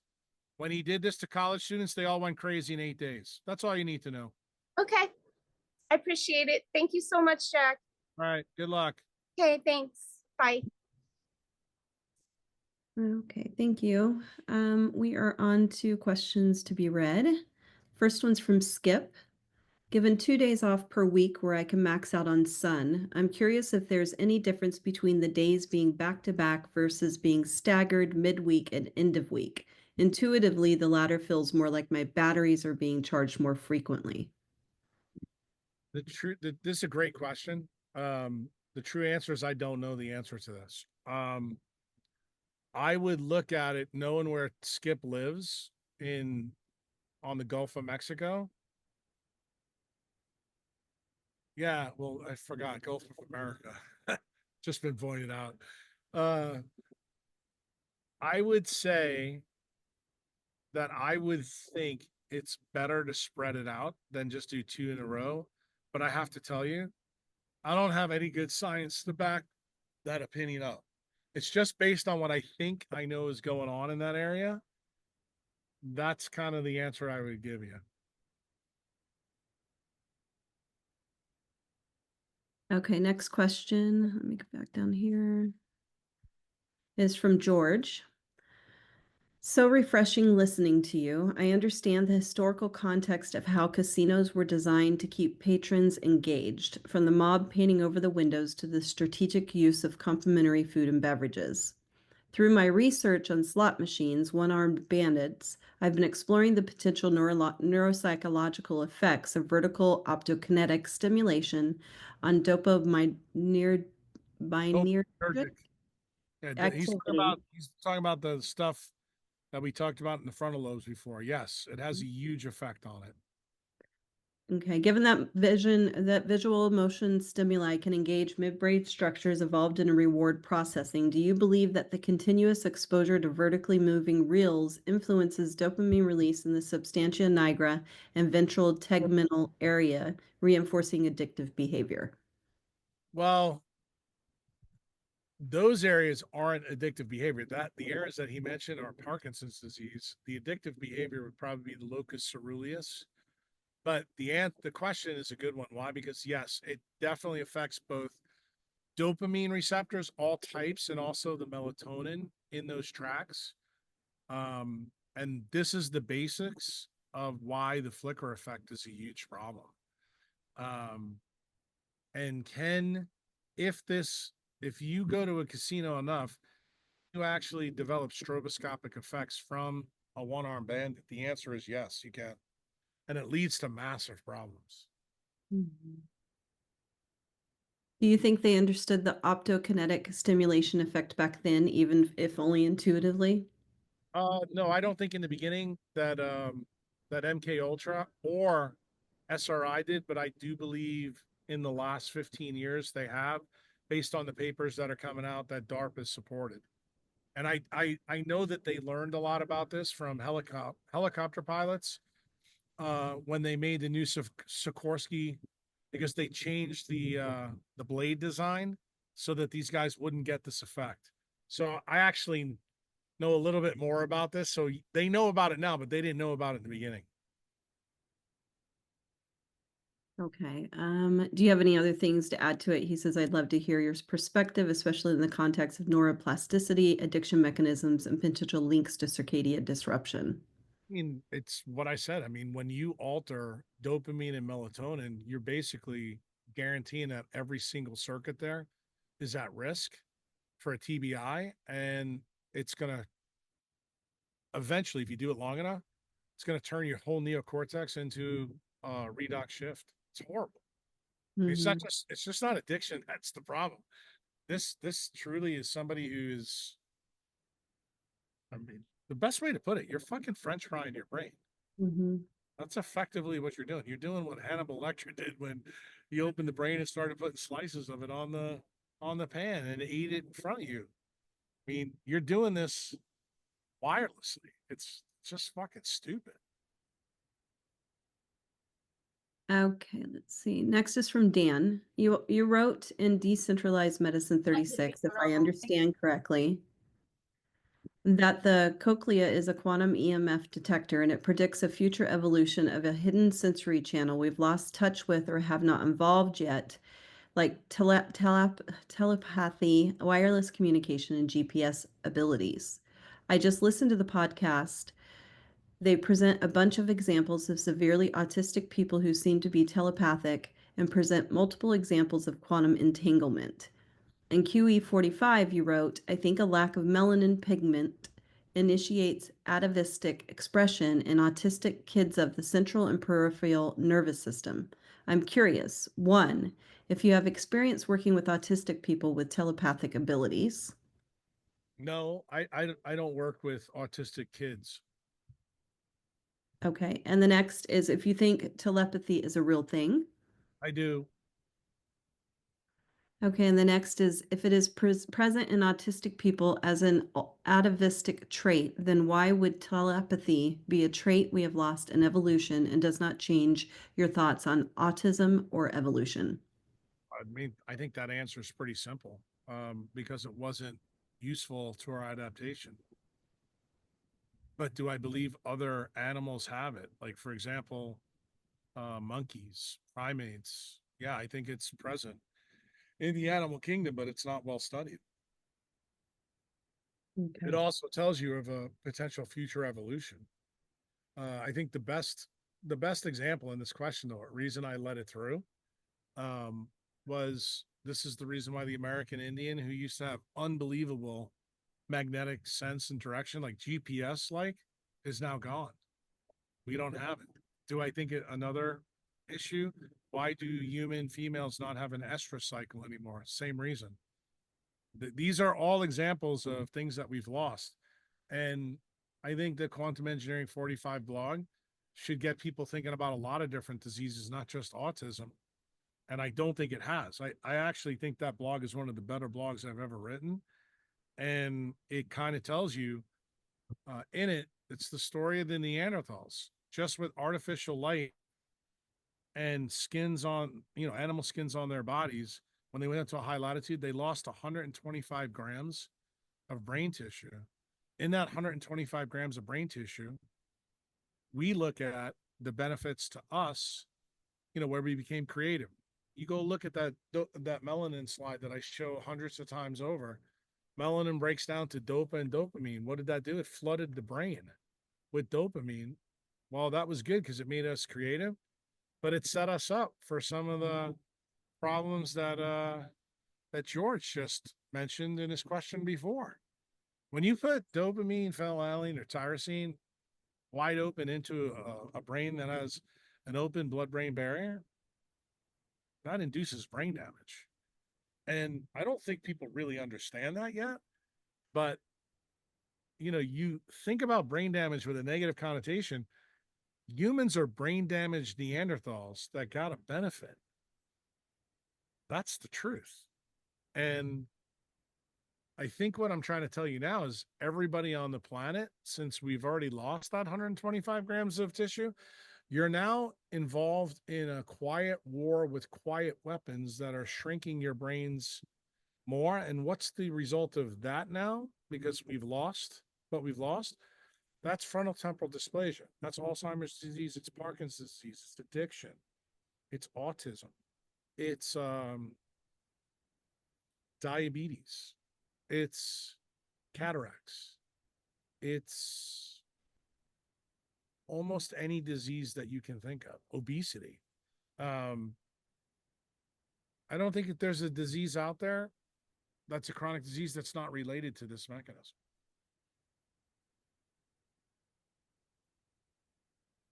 Okay, I actually have one person that wanted to come on live. They had submitted questions to be asked. Allison, if you can go ahead and unmute your line.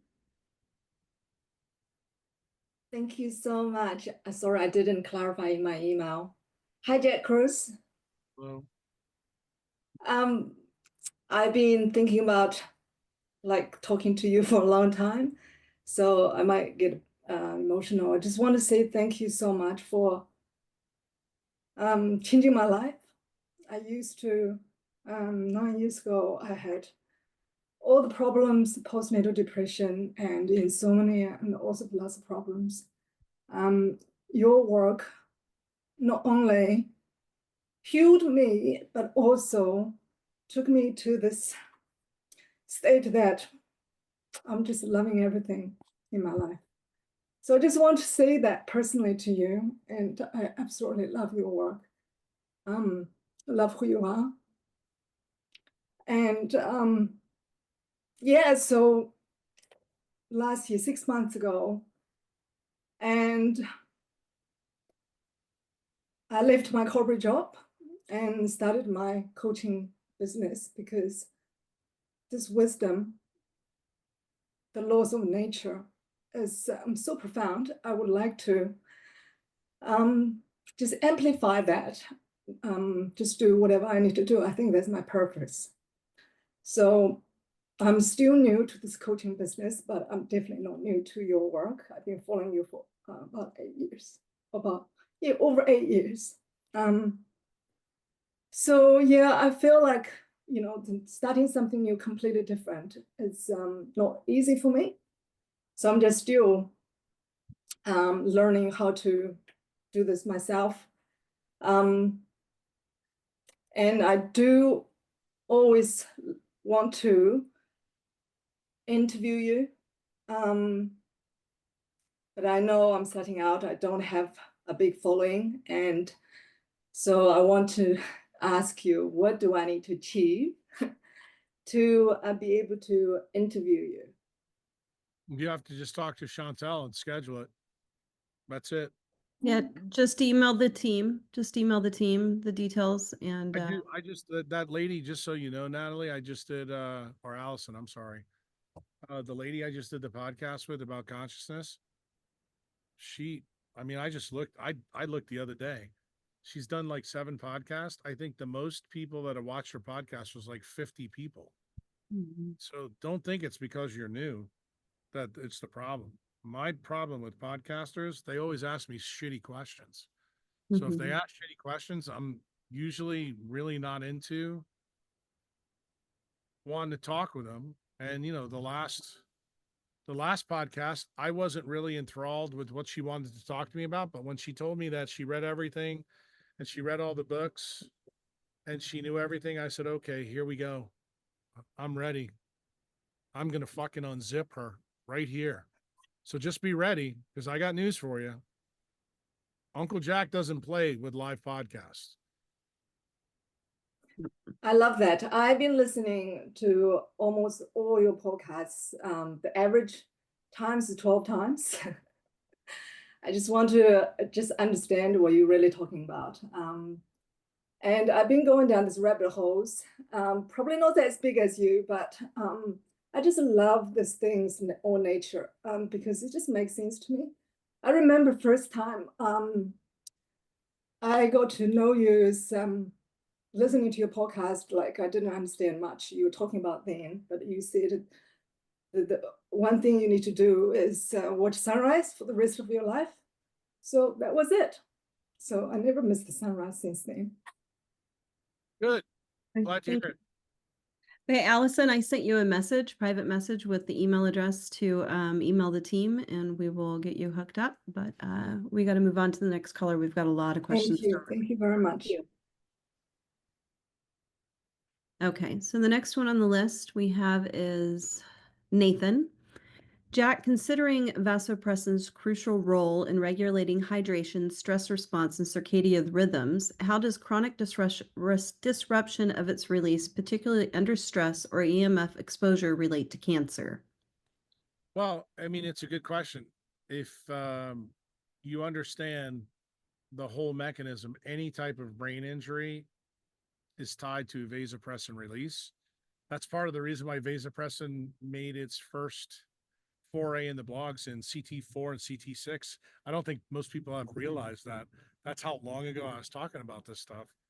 And also nitric oxide about the trapdoor in the eye. I don't think people realize that either. And when you think about what I said in this Q&A, that really should get you thinking. But it's a huge issue. Basically, all stressors can lead to just about any disease phenotype, and obviously cancer is one of them. Cancer is a light control disease. It's not a metabolic disease. It can be affected by metabolism after you got it, but it is an electrical wiring problem and you have to regenerate. So some of the work like Michael Levin has done, it's interesting. It kind of shows that when you alter the bioelectric current in cancer, cancer cells kind of like to do their own thing. That's exactly what happened pre-Cambrian explosion. So what am I trying to tell you now? In the next 2 months, I am very certain that when you guys read some of the blogs that are coming, you're going to be gobsmacked by what's in them. And it's going to explain how I figured out a lot of this stuff from the old series. The one specifically that has just kind of pissed me off that people didn't really understand was the ubiquination series, telling you that you basically now have a microwave oven. Realize what you had after the great oxidation event. You had no oxygen and no nitrogen in the atmosphere, and that magically changed. That made it highly conductive. There's only two forms of life at that time, archaea and bacteria. It was so electrically charged in the environment because of the water vapor present that we were electrocuted into making eukaryotes. Today, you're being electrocuted to turn you from eukaryotes back into bacteria and archaea. That's fundamentally what's happening in cancer. And it is a photobioelectric problem. This is the reason why I have huge problems with Michael Levin's work, because he has not reversed engineered what happened in the great oxidation event. That's really what's driving most of our chronic diseases. When you truly understand what happened 2.4 billion years ago, the exact same event is happening now, except for different reasons. We're using EMF to electrify the atmosphere. We're not using oxygen to do it this time, and we're not using water. We're actually doing it another way. And that other way is pushing us back in our evolutionary history. Why? Because complex life cannot tolerate these currents. They cannot tolerate the way the eukaryotic system's built.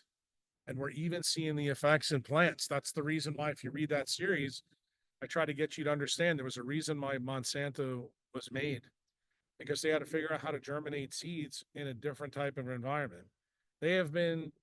DARPA has been working on this problem of geoengineering to get to other planets, and they're using this planet as the example. And I just don't think you guys realize how big a problem this is. And if you've got cancer and you understand what I'm saying to you right now, every single person on this planet, from the ionosphere down, is being electrified. And that is causing huge problems in your basic wiring diagram that started after endosymbiosis. You actually have to reverse engineer the whole thing to truly understand it. Cancer is breaking up a eukaryote into a bacteria and archaea. That's effectively what it is. You become a single cell organism because of the problem of the photobioelectric current. And then what happens there? That cell can gain immortality as long as it keeps a way for it to make itself viable. What is it doing? It's increasing its oxygen tension through angiogenesis so that this problem here that I talked about earlier with this broken, it can continue to pull current across it, make ROS. That's the pro growth stimulus. That's why it continues to grow and grow and grow and grow and grow. But it's making simple life. That's what cancer is. And until you reestablish the regenerative current in people with cancer, they'll never get better. So that means you need to be in an atmosphere that allows you to limit blue light, non-native EMF, so you're not dehydrated, so that you can generate that current to retap your stem cells, your red blood cells, to heal the problem. That's effectively what's going on.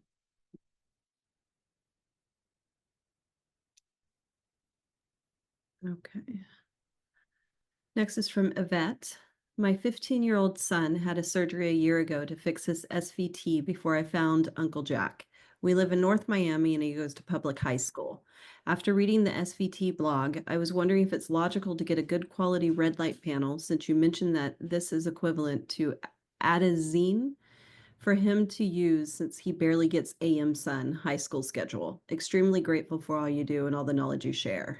Yeah, this question I let through when I shouldn't have, because Chantel told me it's the perfect question to tell the rest of you that this is absolutely what a consult should be about. Okay. So if you want to know why we let it through, I think this Q&A already answered most of these questions. But if you have a question specific about you or someone in your family, this is where you want to do a consult. This one is very, very specific. I think there's tons of Q&As where we've answered this question already. In fact, I'm thinking about Sherry Lauderer's son when he had the vaccine injury and how to get a pacemaker placed in. So when you think that you're living at the 24th latitude and you put your kid in basically Chernobyl, which is what school is, Wi-Fi'd all day, screens all around you, and the kid's already got induction problems in his heart, by definition, at this age, by definition, this is absolutely like getting your head kicked in with a brass lamp. So using or thinking that red light's going to help this, the answer is it will, but is it going to help this situation? No. There's a lot more that needs to be done. And again, we got a lot of people on the call, still got more questions. You have a question like this in the future, please make a journal. Put all the information on the journal. I want to know about his mother, grandmother. I want to know about the history around it. I want to know about any other things that are pertinent. And then I say you make a consult and we chat over it. Do I believe if this was my kid, what would I do? I would immediately take the kid out of school. I would homeschool him, and he'd be on the beach every day in Miami Beach with his feet grounded, with a cooler, with an umbrella. There's absolutely no way I would put my kid in public school, private school with this condition. No way, no how. Next is from Jason. Long-term Bitcoin strategy. See specific question below. Most Bitcoin maxis say to never sell your Bitcoin because it will continue to grow as a generation store of value, especially relative to fiat capital. For everyday people who have accumulated a reasonable but not enormous stack, what do you think will become the best way to use your stack to finance your everyday life when you've decided to retire and stop fiat farming?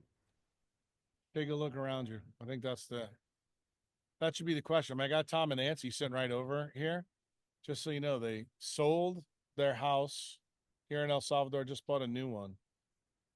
They couldn't do that without using Bitcoin. So the best thing is, both of them are in their 7th decade in on their heteroplasmy. What better way to spend your money than to sit in the sun with me all day? That's exactly what they've been doing. So I think that's by far the best use. Why? What's this whole Q&A been about? It's about how do you tap the regenerative current after you've been punched in the mouth by some type of trauma. Next is from Carissa. What do you advise for BTC and estate planning? If something were to happen, how do you transfer to family? Well, this is what I would tell you. The smart move is you probably talk to Unchained Capital, or you can talk to Swan.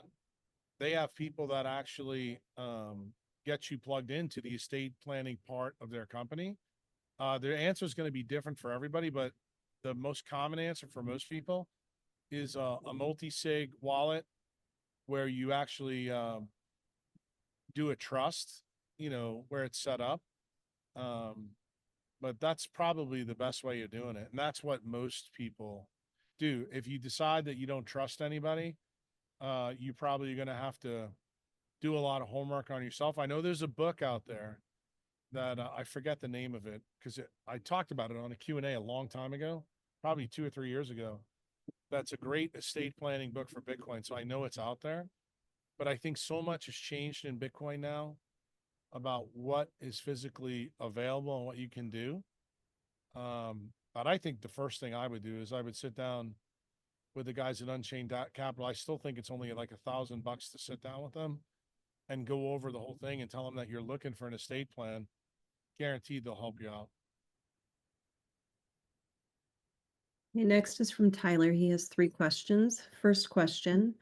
I measured the Chroma Lux Vital UVA plus IR light with the tri-field TF2, and the magnetic field readings at both the handheld device and the transformer are literally off the charts. Couldn't tell how dirty the readings were because standard and weighted measurements in both locations were both above the tri-field's measurement threshold. Have fooled around with the meter quite a bit and have never measured a magnetic field that high coming from anything else. I emailed Chroma and they told me that the handheld device, the fields were coming from the magnetics in the fan. How big of a concern is this? Any need to take steps to mitigate magnetic field exposure during use? Any suggestions in this vein? Yeah, but this is what I would tell you. You just learned a tough lesson that marketing is legalized lying. Now, the nice thing is Shapiro's people told you the truth. It is coming from the fan. Their light is designed not with health in mind. It's really designed with light in mind. So the light it delivers can help certain people, but it's not a light that I would use across the board for this reason. So realize that's issue number 1. Number 2, I think this is an issue you really need to take up with the company themselves. The fact that they said what they said to you kind of tells you that they know where the problem is and they're not interested in fixing it. So that should inform you that maybe this is not a light that you want to buy, depending on what you're using it for. Now, if you have let's say if you have no injuries, nothing you're healing up from, then this light may be okay if you're using it for that reason alone. But like, let's say if you had fibromyalgia, or say you had a torn ACL and you had surgery and you're trying to recover from it, I don't know if this is the light that you should use. You should probably move to something else.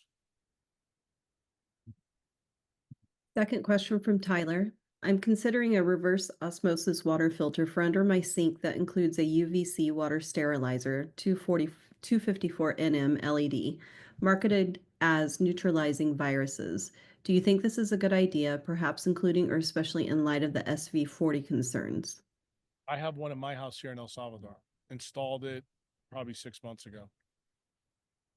Number three, what do you I did it for different reasons because I'm pulling water from a well, so I wanted to make sure that any of the nastiness that could be in groundwater here was taken care of. what do you use in your homemade toothpaste? Coconut and charcoal. Okay, next is from Jack. Sorry, Consuming coconut oil. So be clear on that. coconut oil. MCT oil. Consuming deuterium-containing foods while in the tropics. I am in El Salvador, and while here, I've experienced multiple forms of deuterium exits through the skin. This tells me that my body wants to get rid of deuterium. That then makes me think that I should consume as little deuterium as possible, and that would also exclude fruit, even though grown locally. Is my thought process correct that since my body is giving me signs that it wants deuterium out, then I should be putting in 0 or next to 0? Well, because you have pre-existing disease, I think that would be the common sense program. Absolutely. I'm not even sure why that's a question, but the fact that it is, I let it through because I was concerned if you're asking this question, how many other people are doing the same thing? I'm hoping not very many. I'm hoping this is just because your brain's not working great. But no, I mean, if you're trying to reverse a disease, you're trying to eliminate as much bad atoms that you possibly can in your gut and CSF pathways. I mean, that's really, I mean, I think that's been the modus operandi of not only the Q&As, but all the blogs, at least in the quantum engineering series. And it's certainly been the message in the last few blogs in the decentralized medicine series. With that, if locally grown fruit is okay, can you explain why? Locally grown fruit is okay if you don't have a pre-existing heteroplasmy problem. You clearly do. Okay, next is from Joanne. If you're in the tropics, healing with an uncoupled haplotype, is doing CT important? Yeah, I think CT is always important. Why? I mean, you just heard what I told Natalie before about her ruin. Why? That's how you make biophotons inside your body to renovate things inside of you, assuming they need to be renovated. Most people uh, do have a need for renovation. Everybody's a little bit different in that area. Natalie obviously has really big issues because of the surgery she had. I don't know what Joanne's issues are, so I can't tell you how important it is, but I've been very clear on Q&As and very clear in blogs, very clear in podcasts that CT for everybody is a pretty good thing to do. I think the people that struggle with it the most are the people that usually have L0, L1, L2, and L3 haplotypes because they're just not designed to make a lot of heat. But even them, they get benefits. Okay, next is from Ben. He's got 3 questions. Number 1, I would like to speak about meningitis. I had it when I was 10 or 11 years old and I was in the hospital. How does it develop? Open blood-brain barrier. Most likely issue is non-native EMF, blue light. But anything that opens the barrier can do it. So like say if you had salmonella poisoning in your gut, that would open it there. Then when the salmonella was in the bloodstream, the lipid polysaccharide coat could act just like the lipid nanoparticle on a jab and open your blood-brain barrier. The jab can do it the same way. So there's a lot of different ways to get in there, but basically meningitis is an inflammation of the covering of the brain, generally associated with an open blood-brain barrier. So anything that can cause an open blood-brain barrier, most common thing, loss of photobioelectric currents that I just told you about. What happens afterwards? I develop psoriasis now. Can there be a connection to autoimmune conditions? I think we answered that question earlier in the blog. I should say earlier in the Q&A, when the lady who is brand new, I told her to read the Solar Callus blog and read Survivor Soup. She had vitiligo. So vitiligo and psoriasis are the same autoimmune condition, basically. So if you have an open blood-brain barrier, and I told you the skin and the brain are located or connected to the neuroectoderm, there's the connection. So it makes total sense. So where did your bioelectric problem go when you have psoriasis? Went to the bottom of the corneum stratum. In vitiligo, it goes directly to the melanocytes. So that's where it scales to, where the loss of electric power is from the mitochondria. It caused a distant TBI in the base level of your epidermis, and people who have vitiligo are knocking out all their melanocytes in their skin. You mentioned Gabor mate and childhood trauma in another powwow. You said that every trauma stress is harming the POMC pathway. If you get triggered all the time in your daily life from a childhood trauma, I understand fully that the mito lifestyle is the basis to heal again. But if the stress is never stopping because of the constant trigger and destroying the pathway on a regular basis, how can we really heal? Well, I mean, this question I let through, not because it's good, it's because it's a bad question, because you completely lose the idea that when your redox power is strong, the stress doesn't bother you anymore.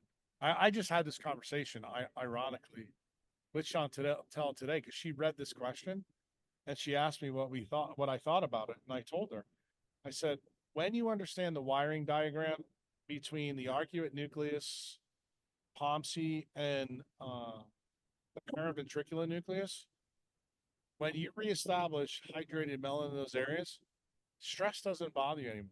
Like, people ask me all the time, why doesn't stress bother me? Why don't certain people bother me? I think when your redox is good in that part of your brain, it's not an issue. My PVN is perfectly fine. And how do you know that? Your parasympathetic nervous system is well controlled. Your sympathetic nervous system is in overdrive when you've lost these problems. So I will tell you, I think it was Natalie, the same lady in Quebec that had the Rouen-Y, when she asked about, genocide in her country. It's no question it played a role. And not only that, does that imprint the eggs from her mom and her grandmother that became all of her brothers and sisters? There's no fucking question that's the case. But how do you heal? You have to realize that the stress, the trauma, creates the wound. The wound then needs the regeneration. If you're not in the right environment, even if you're still in the same stress, I mean, I tried to explain this. I think I explained it to Tom and Nancy last week when we were at that coffee house. Remember? I told you, people come back from war, and here's the most interesting thing.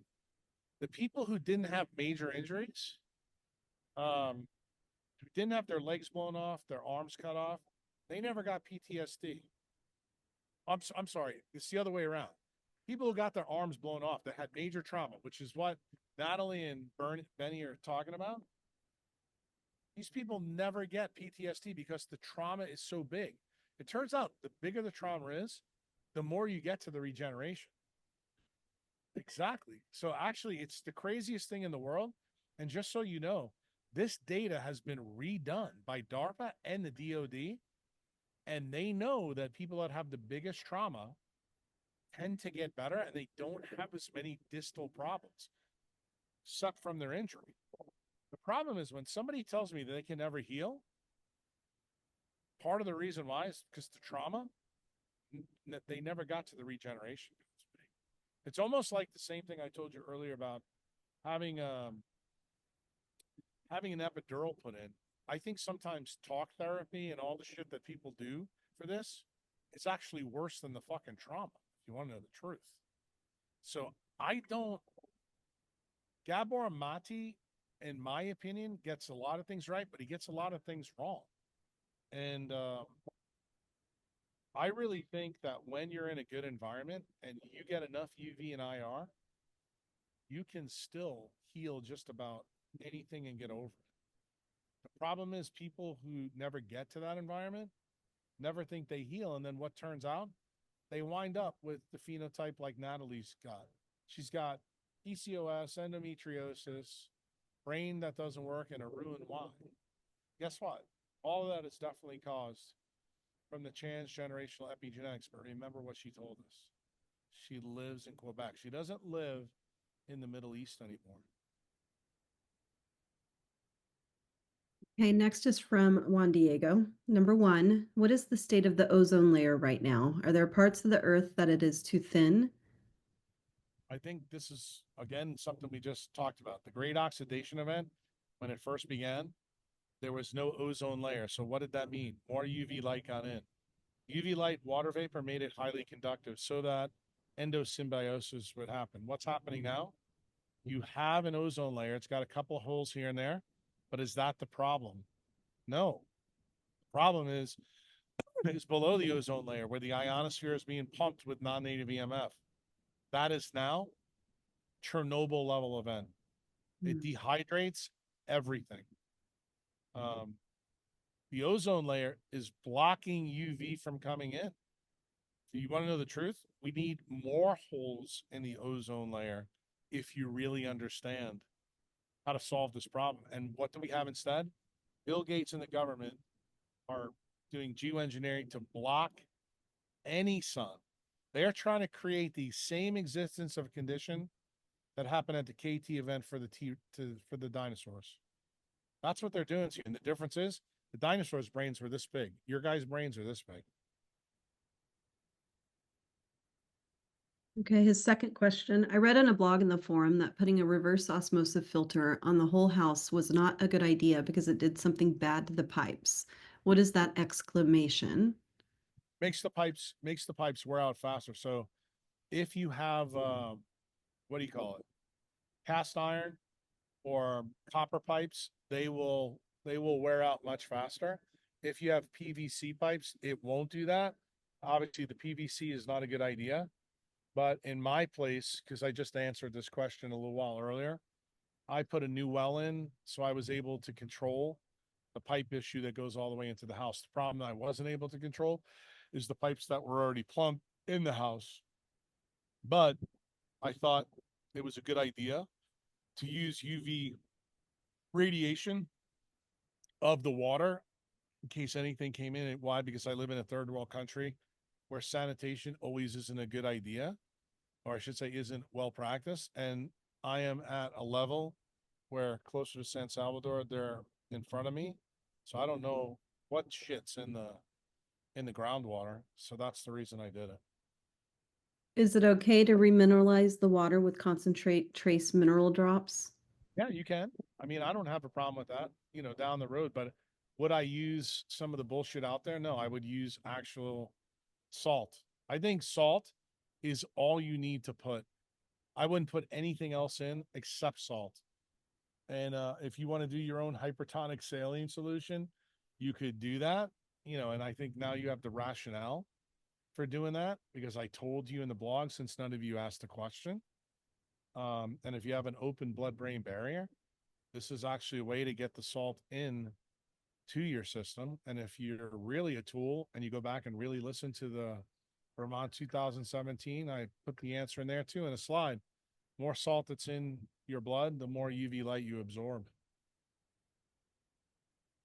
Next is from Sheen. My question is, can we receive the mRNA aromatically or through the GMO mosquitoes? Yes.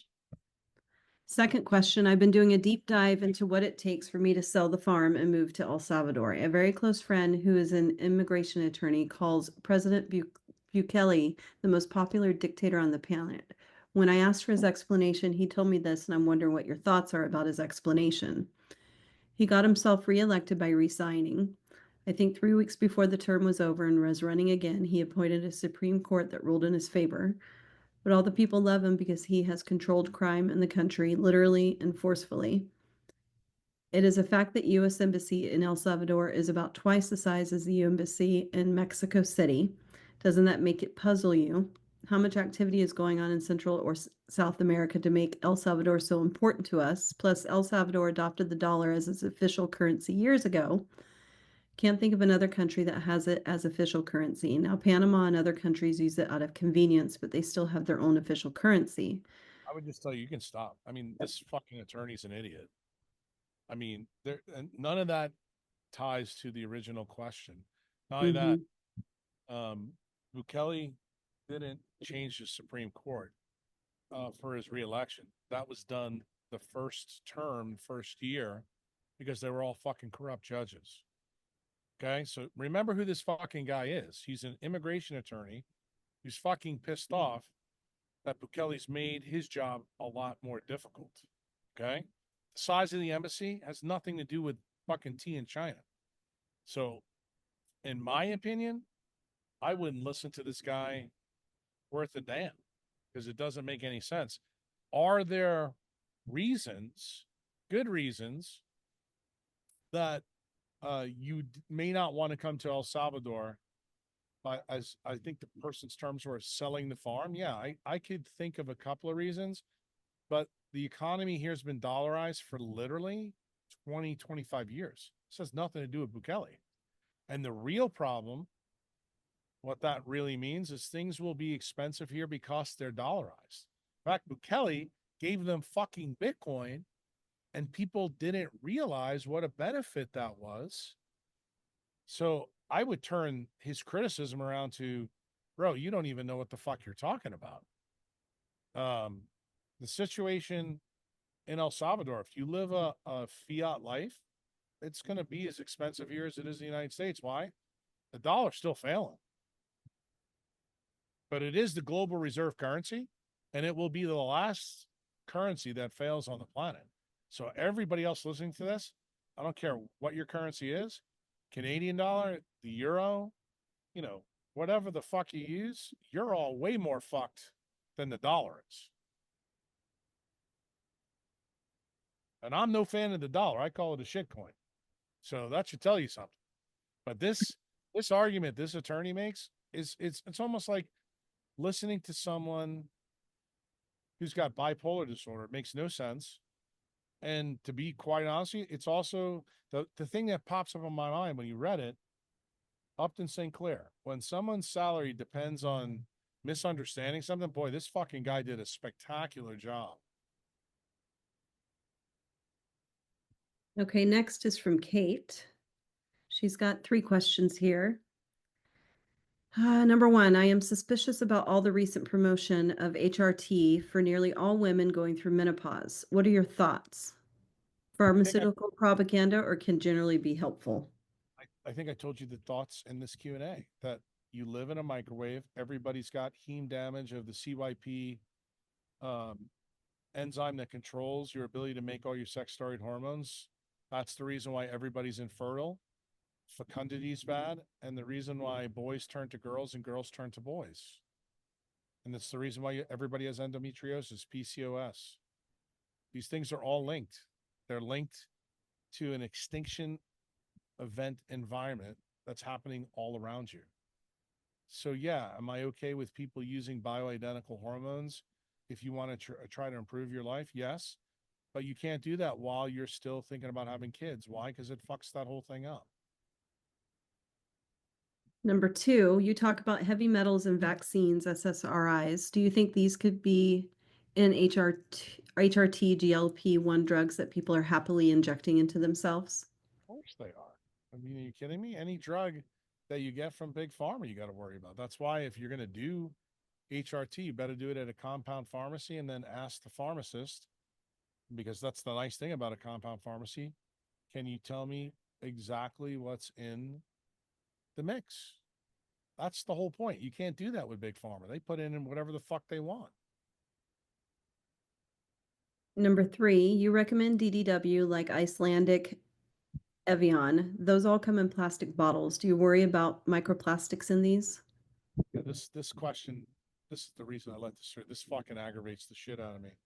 If you have redox and you have melanin in place, microplastics are not a problem. This is one of those fucking fake created problems by the functional medicine guys. It's just a stupid fucking idea. Okay, next is from Jackson. In my Optima journal, you pointed out that I have an issue with no nitric oxide. When I play basketball or go on hikes, I struggle with endurance and often feel a headache like pressure along with a strong blood rush in the back of my head. I almost feel my heartbeat. I've also always had cold hands and cold feet. Could this indicate a severe NO deficiency? If so, what are the best steps to restore proper NO function? Means that your cerebral metabolic rate and your problem is tied to if you listen to this Q&A, hopefully he goes back and listen to it. You've clearly diagnosed yourself with a neural and a cerebrovascular electrical problem. That's what you did. Is this a nitric oxide deficiency? No. Remember what nitric oxide does. It decreases your blood pressure. But you're supposed to be able to auto-regulate your cerebral blood flow. Jackson just told us that he can't. Why? Because his blood-brain barrier is open. He's got a problem in his neural networks and his vascular networks. That's the issue. Next is from Georgia. Glymphatic drainage and tinnitus. Number 1, dose morning sun onto head, face, eyes, improve lymphatic drainage in these areas, or remove waste from the head. Will using alpha, beta, theta, or delta frequencies or 77 hertz help drainage as well? No, gamma does 40 hertz. In fact, there's a tweet today on Twitter that she should go. What's today's date, Christine? March 16th. Yep. So you have to go on my Twitter feed, find it, where I talk about the 40 hertz thing and how it works. That will improve light lymphatic tissue. What you need to do there, I should say drainage. Red light does that from the sun, AM sunlight, and the golden hour, the hour before, kind of we're in right now, behind me. For those of you can't see the sun setting over there. Those things help. I put some other things like the centralized shield shit that works or can work, depending if the system is intact. You can use binaural beats to do it. You can also use oscillation machines to do it. I wouldn't do that because you don't know what your system's attuned to. The best way to do it is to use sunlight. Next is from Louisa. Number 1, provided that I have to work all day long on a computer, if I work outside in the sun all the time, is it better to wear, and she's also referring to smartphones, better to wear blue blocking glasses that block also the UV light, or the sun compensates for the excess of blue light from the screen and I can just stay with naked eyes? I know why I let this through because this is ridiculous. This is the perfect opportunity to use the daylight computer. I mean, come on. Louisa, what the fuck? Why would you put tarp over your eyes when there's a computer out there that actually allows you to read it in the sun? I mean, you could do all the stupid shit you're doing outside and then get the benefits of being outside. That's a fucking move for greatness right there. Number 2, is cholestasis a consequence of lack of UVB on the belly, or is it more specifically related to COVID vaccines? Cholecystitis, which is Thank you. we were talking about earlier this podcast, is related to a decreased photobioelectric current in the gallbladder. So what does that mean? The answer that I gave to, I believe, Peter, it was the quantum engineering 47 block and his insomnia problem. DLF goes distal to the greater and lesser splanchnic nerve, where that problem is, and the vagus nerve. That tells me that you don't have the ability to generate Becker's regenerative current there. So what happens as a result? You get stasis in your gallbladder and you make stones. Most of the stasis is usually from cholesterol. And why do people get this? Because their circadian mechanism is off. And what I've tried to tell you guys is your lipid rafts in your body also have a circadian clock mechanism. So when you have gallstones, it's an absolute home run that you're mismatched for your environment. You're doing too much stupid shit. And Louisa just told us she was doing stupid shit in question number 1. So guess what? It's related to blue light and non-native EMF toxicity.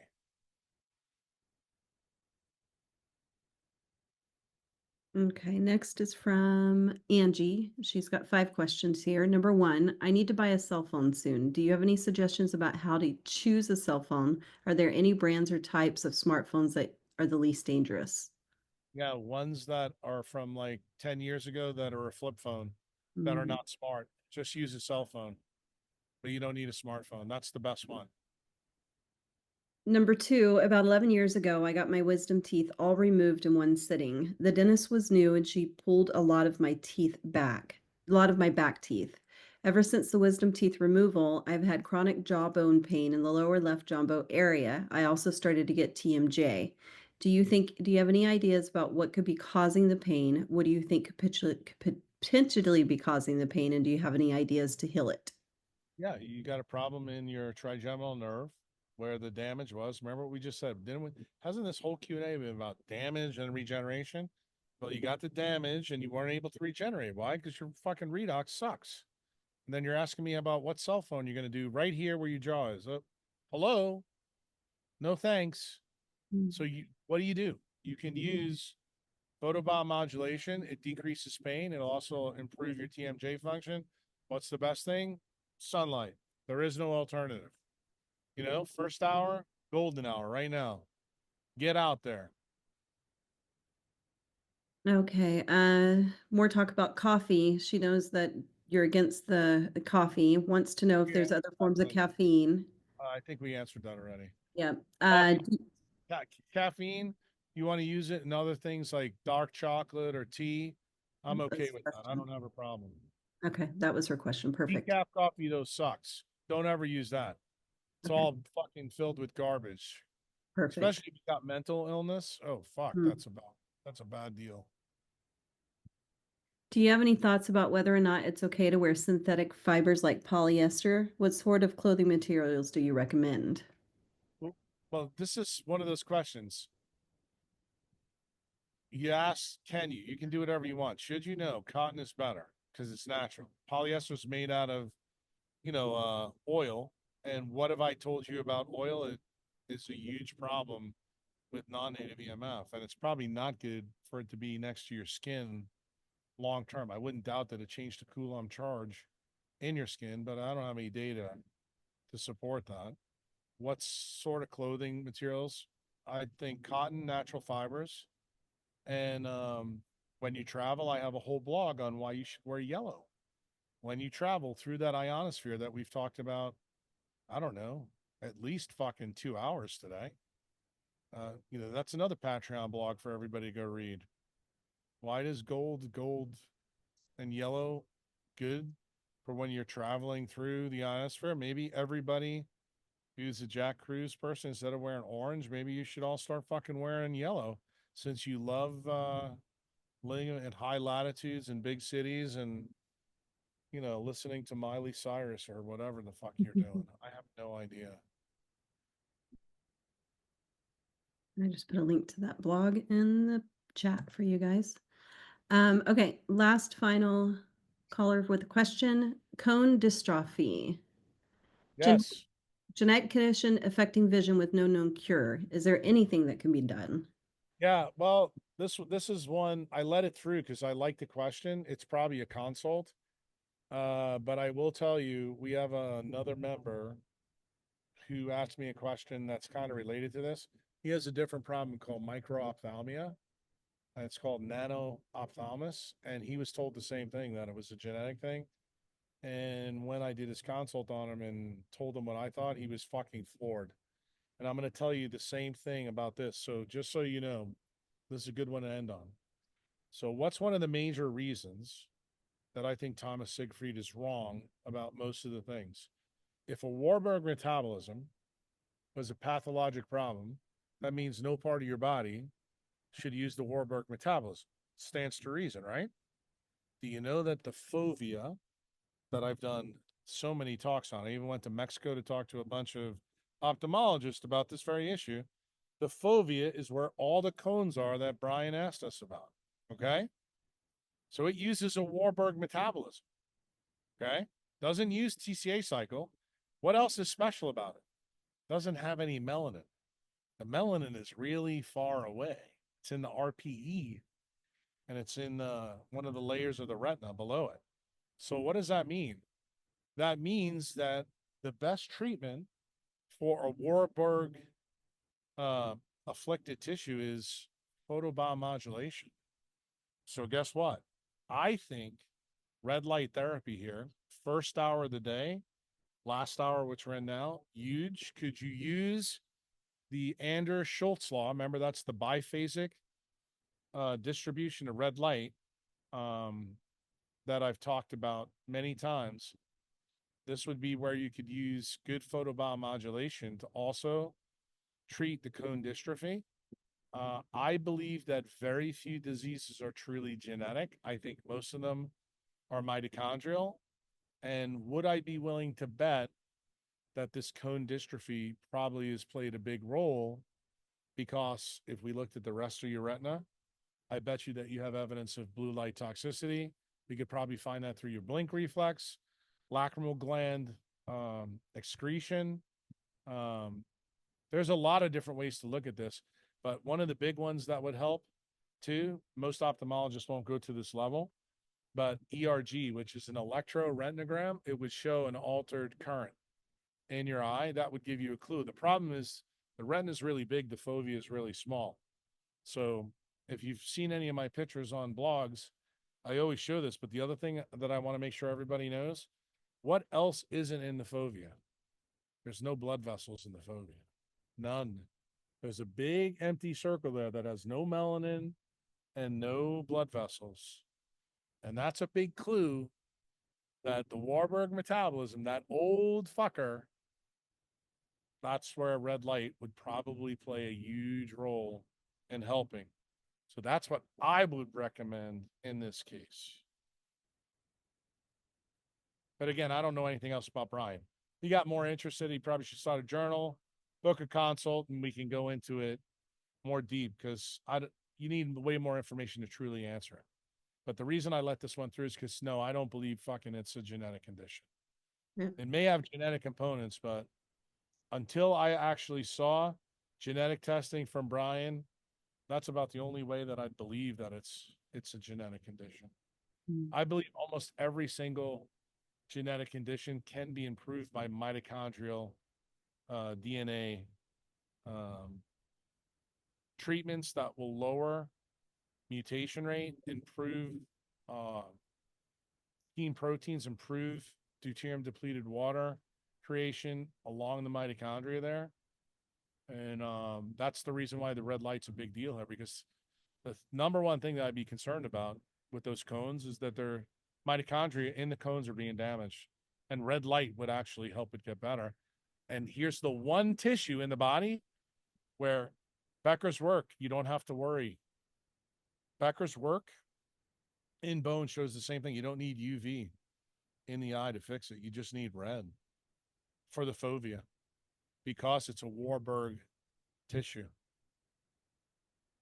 It's probably a good question to end on because it shows you how these people that are supposed to be really famous and thinking biochemists, they tell you that it's a food condition, but it's really not. It's a light condition. Don't forget that paper I told you, 30% reduction in blood glucose and insulin from red light. Blue light, how many times do I show you that picture that raises your blood sugar and your insulin level? Who else proved that? Nora Volkow. Who's the first guy that did it? Alan Fry, who is famous for the direct energy weapons with DARPA. Who was the second guy? Robert O. Becker, when he did the study in the Pensacola pilots, Blue Angel pilots for the military. DARPA's known all this stuff. You guys just gotta get your shit together and know your history. It's not like I haven't been telling you this stuff. But now, Brian is bringing it home with his cone dystrophy. There you go. Okay, everyone. Thank you so much for attending with us today. As always, the recording will be on your dashboard within 24 hours. And have a good evening. Thank you, Jack. Enjoy your sunset. Bye-bye. Bye, everyone.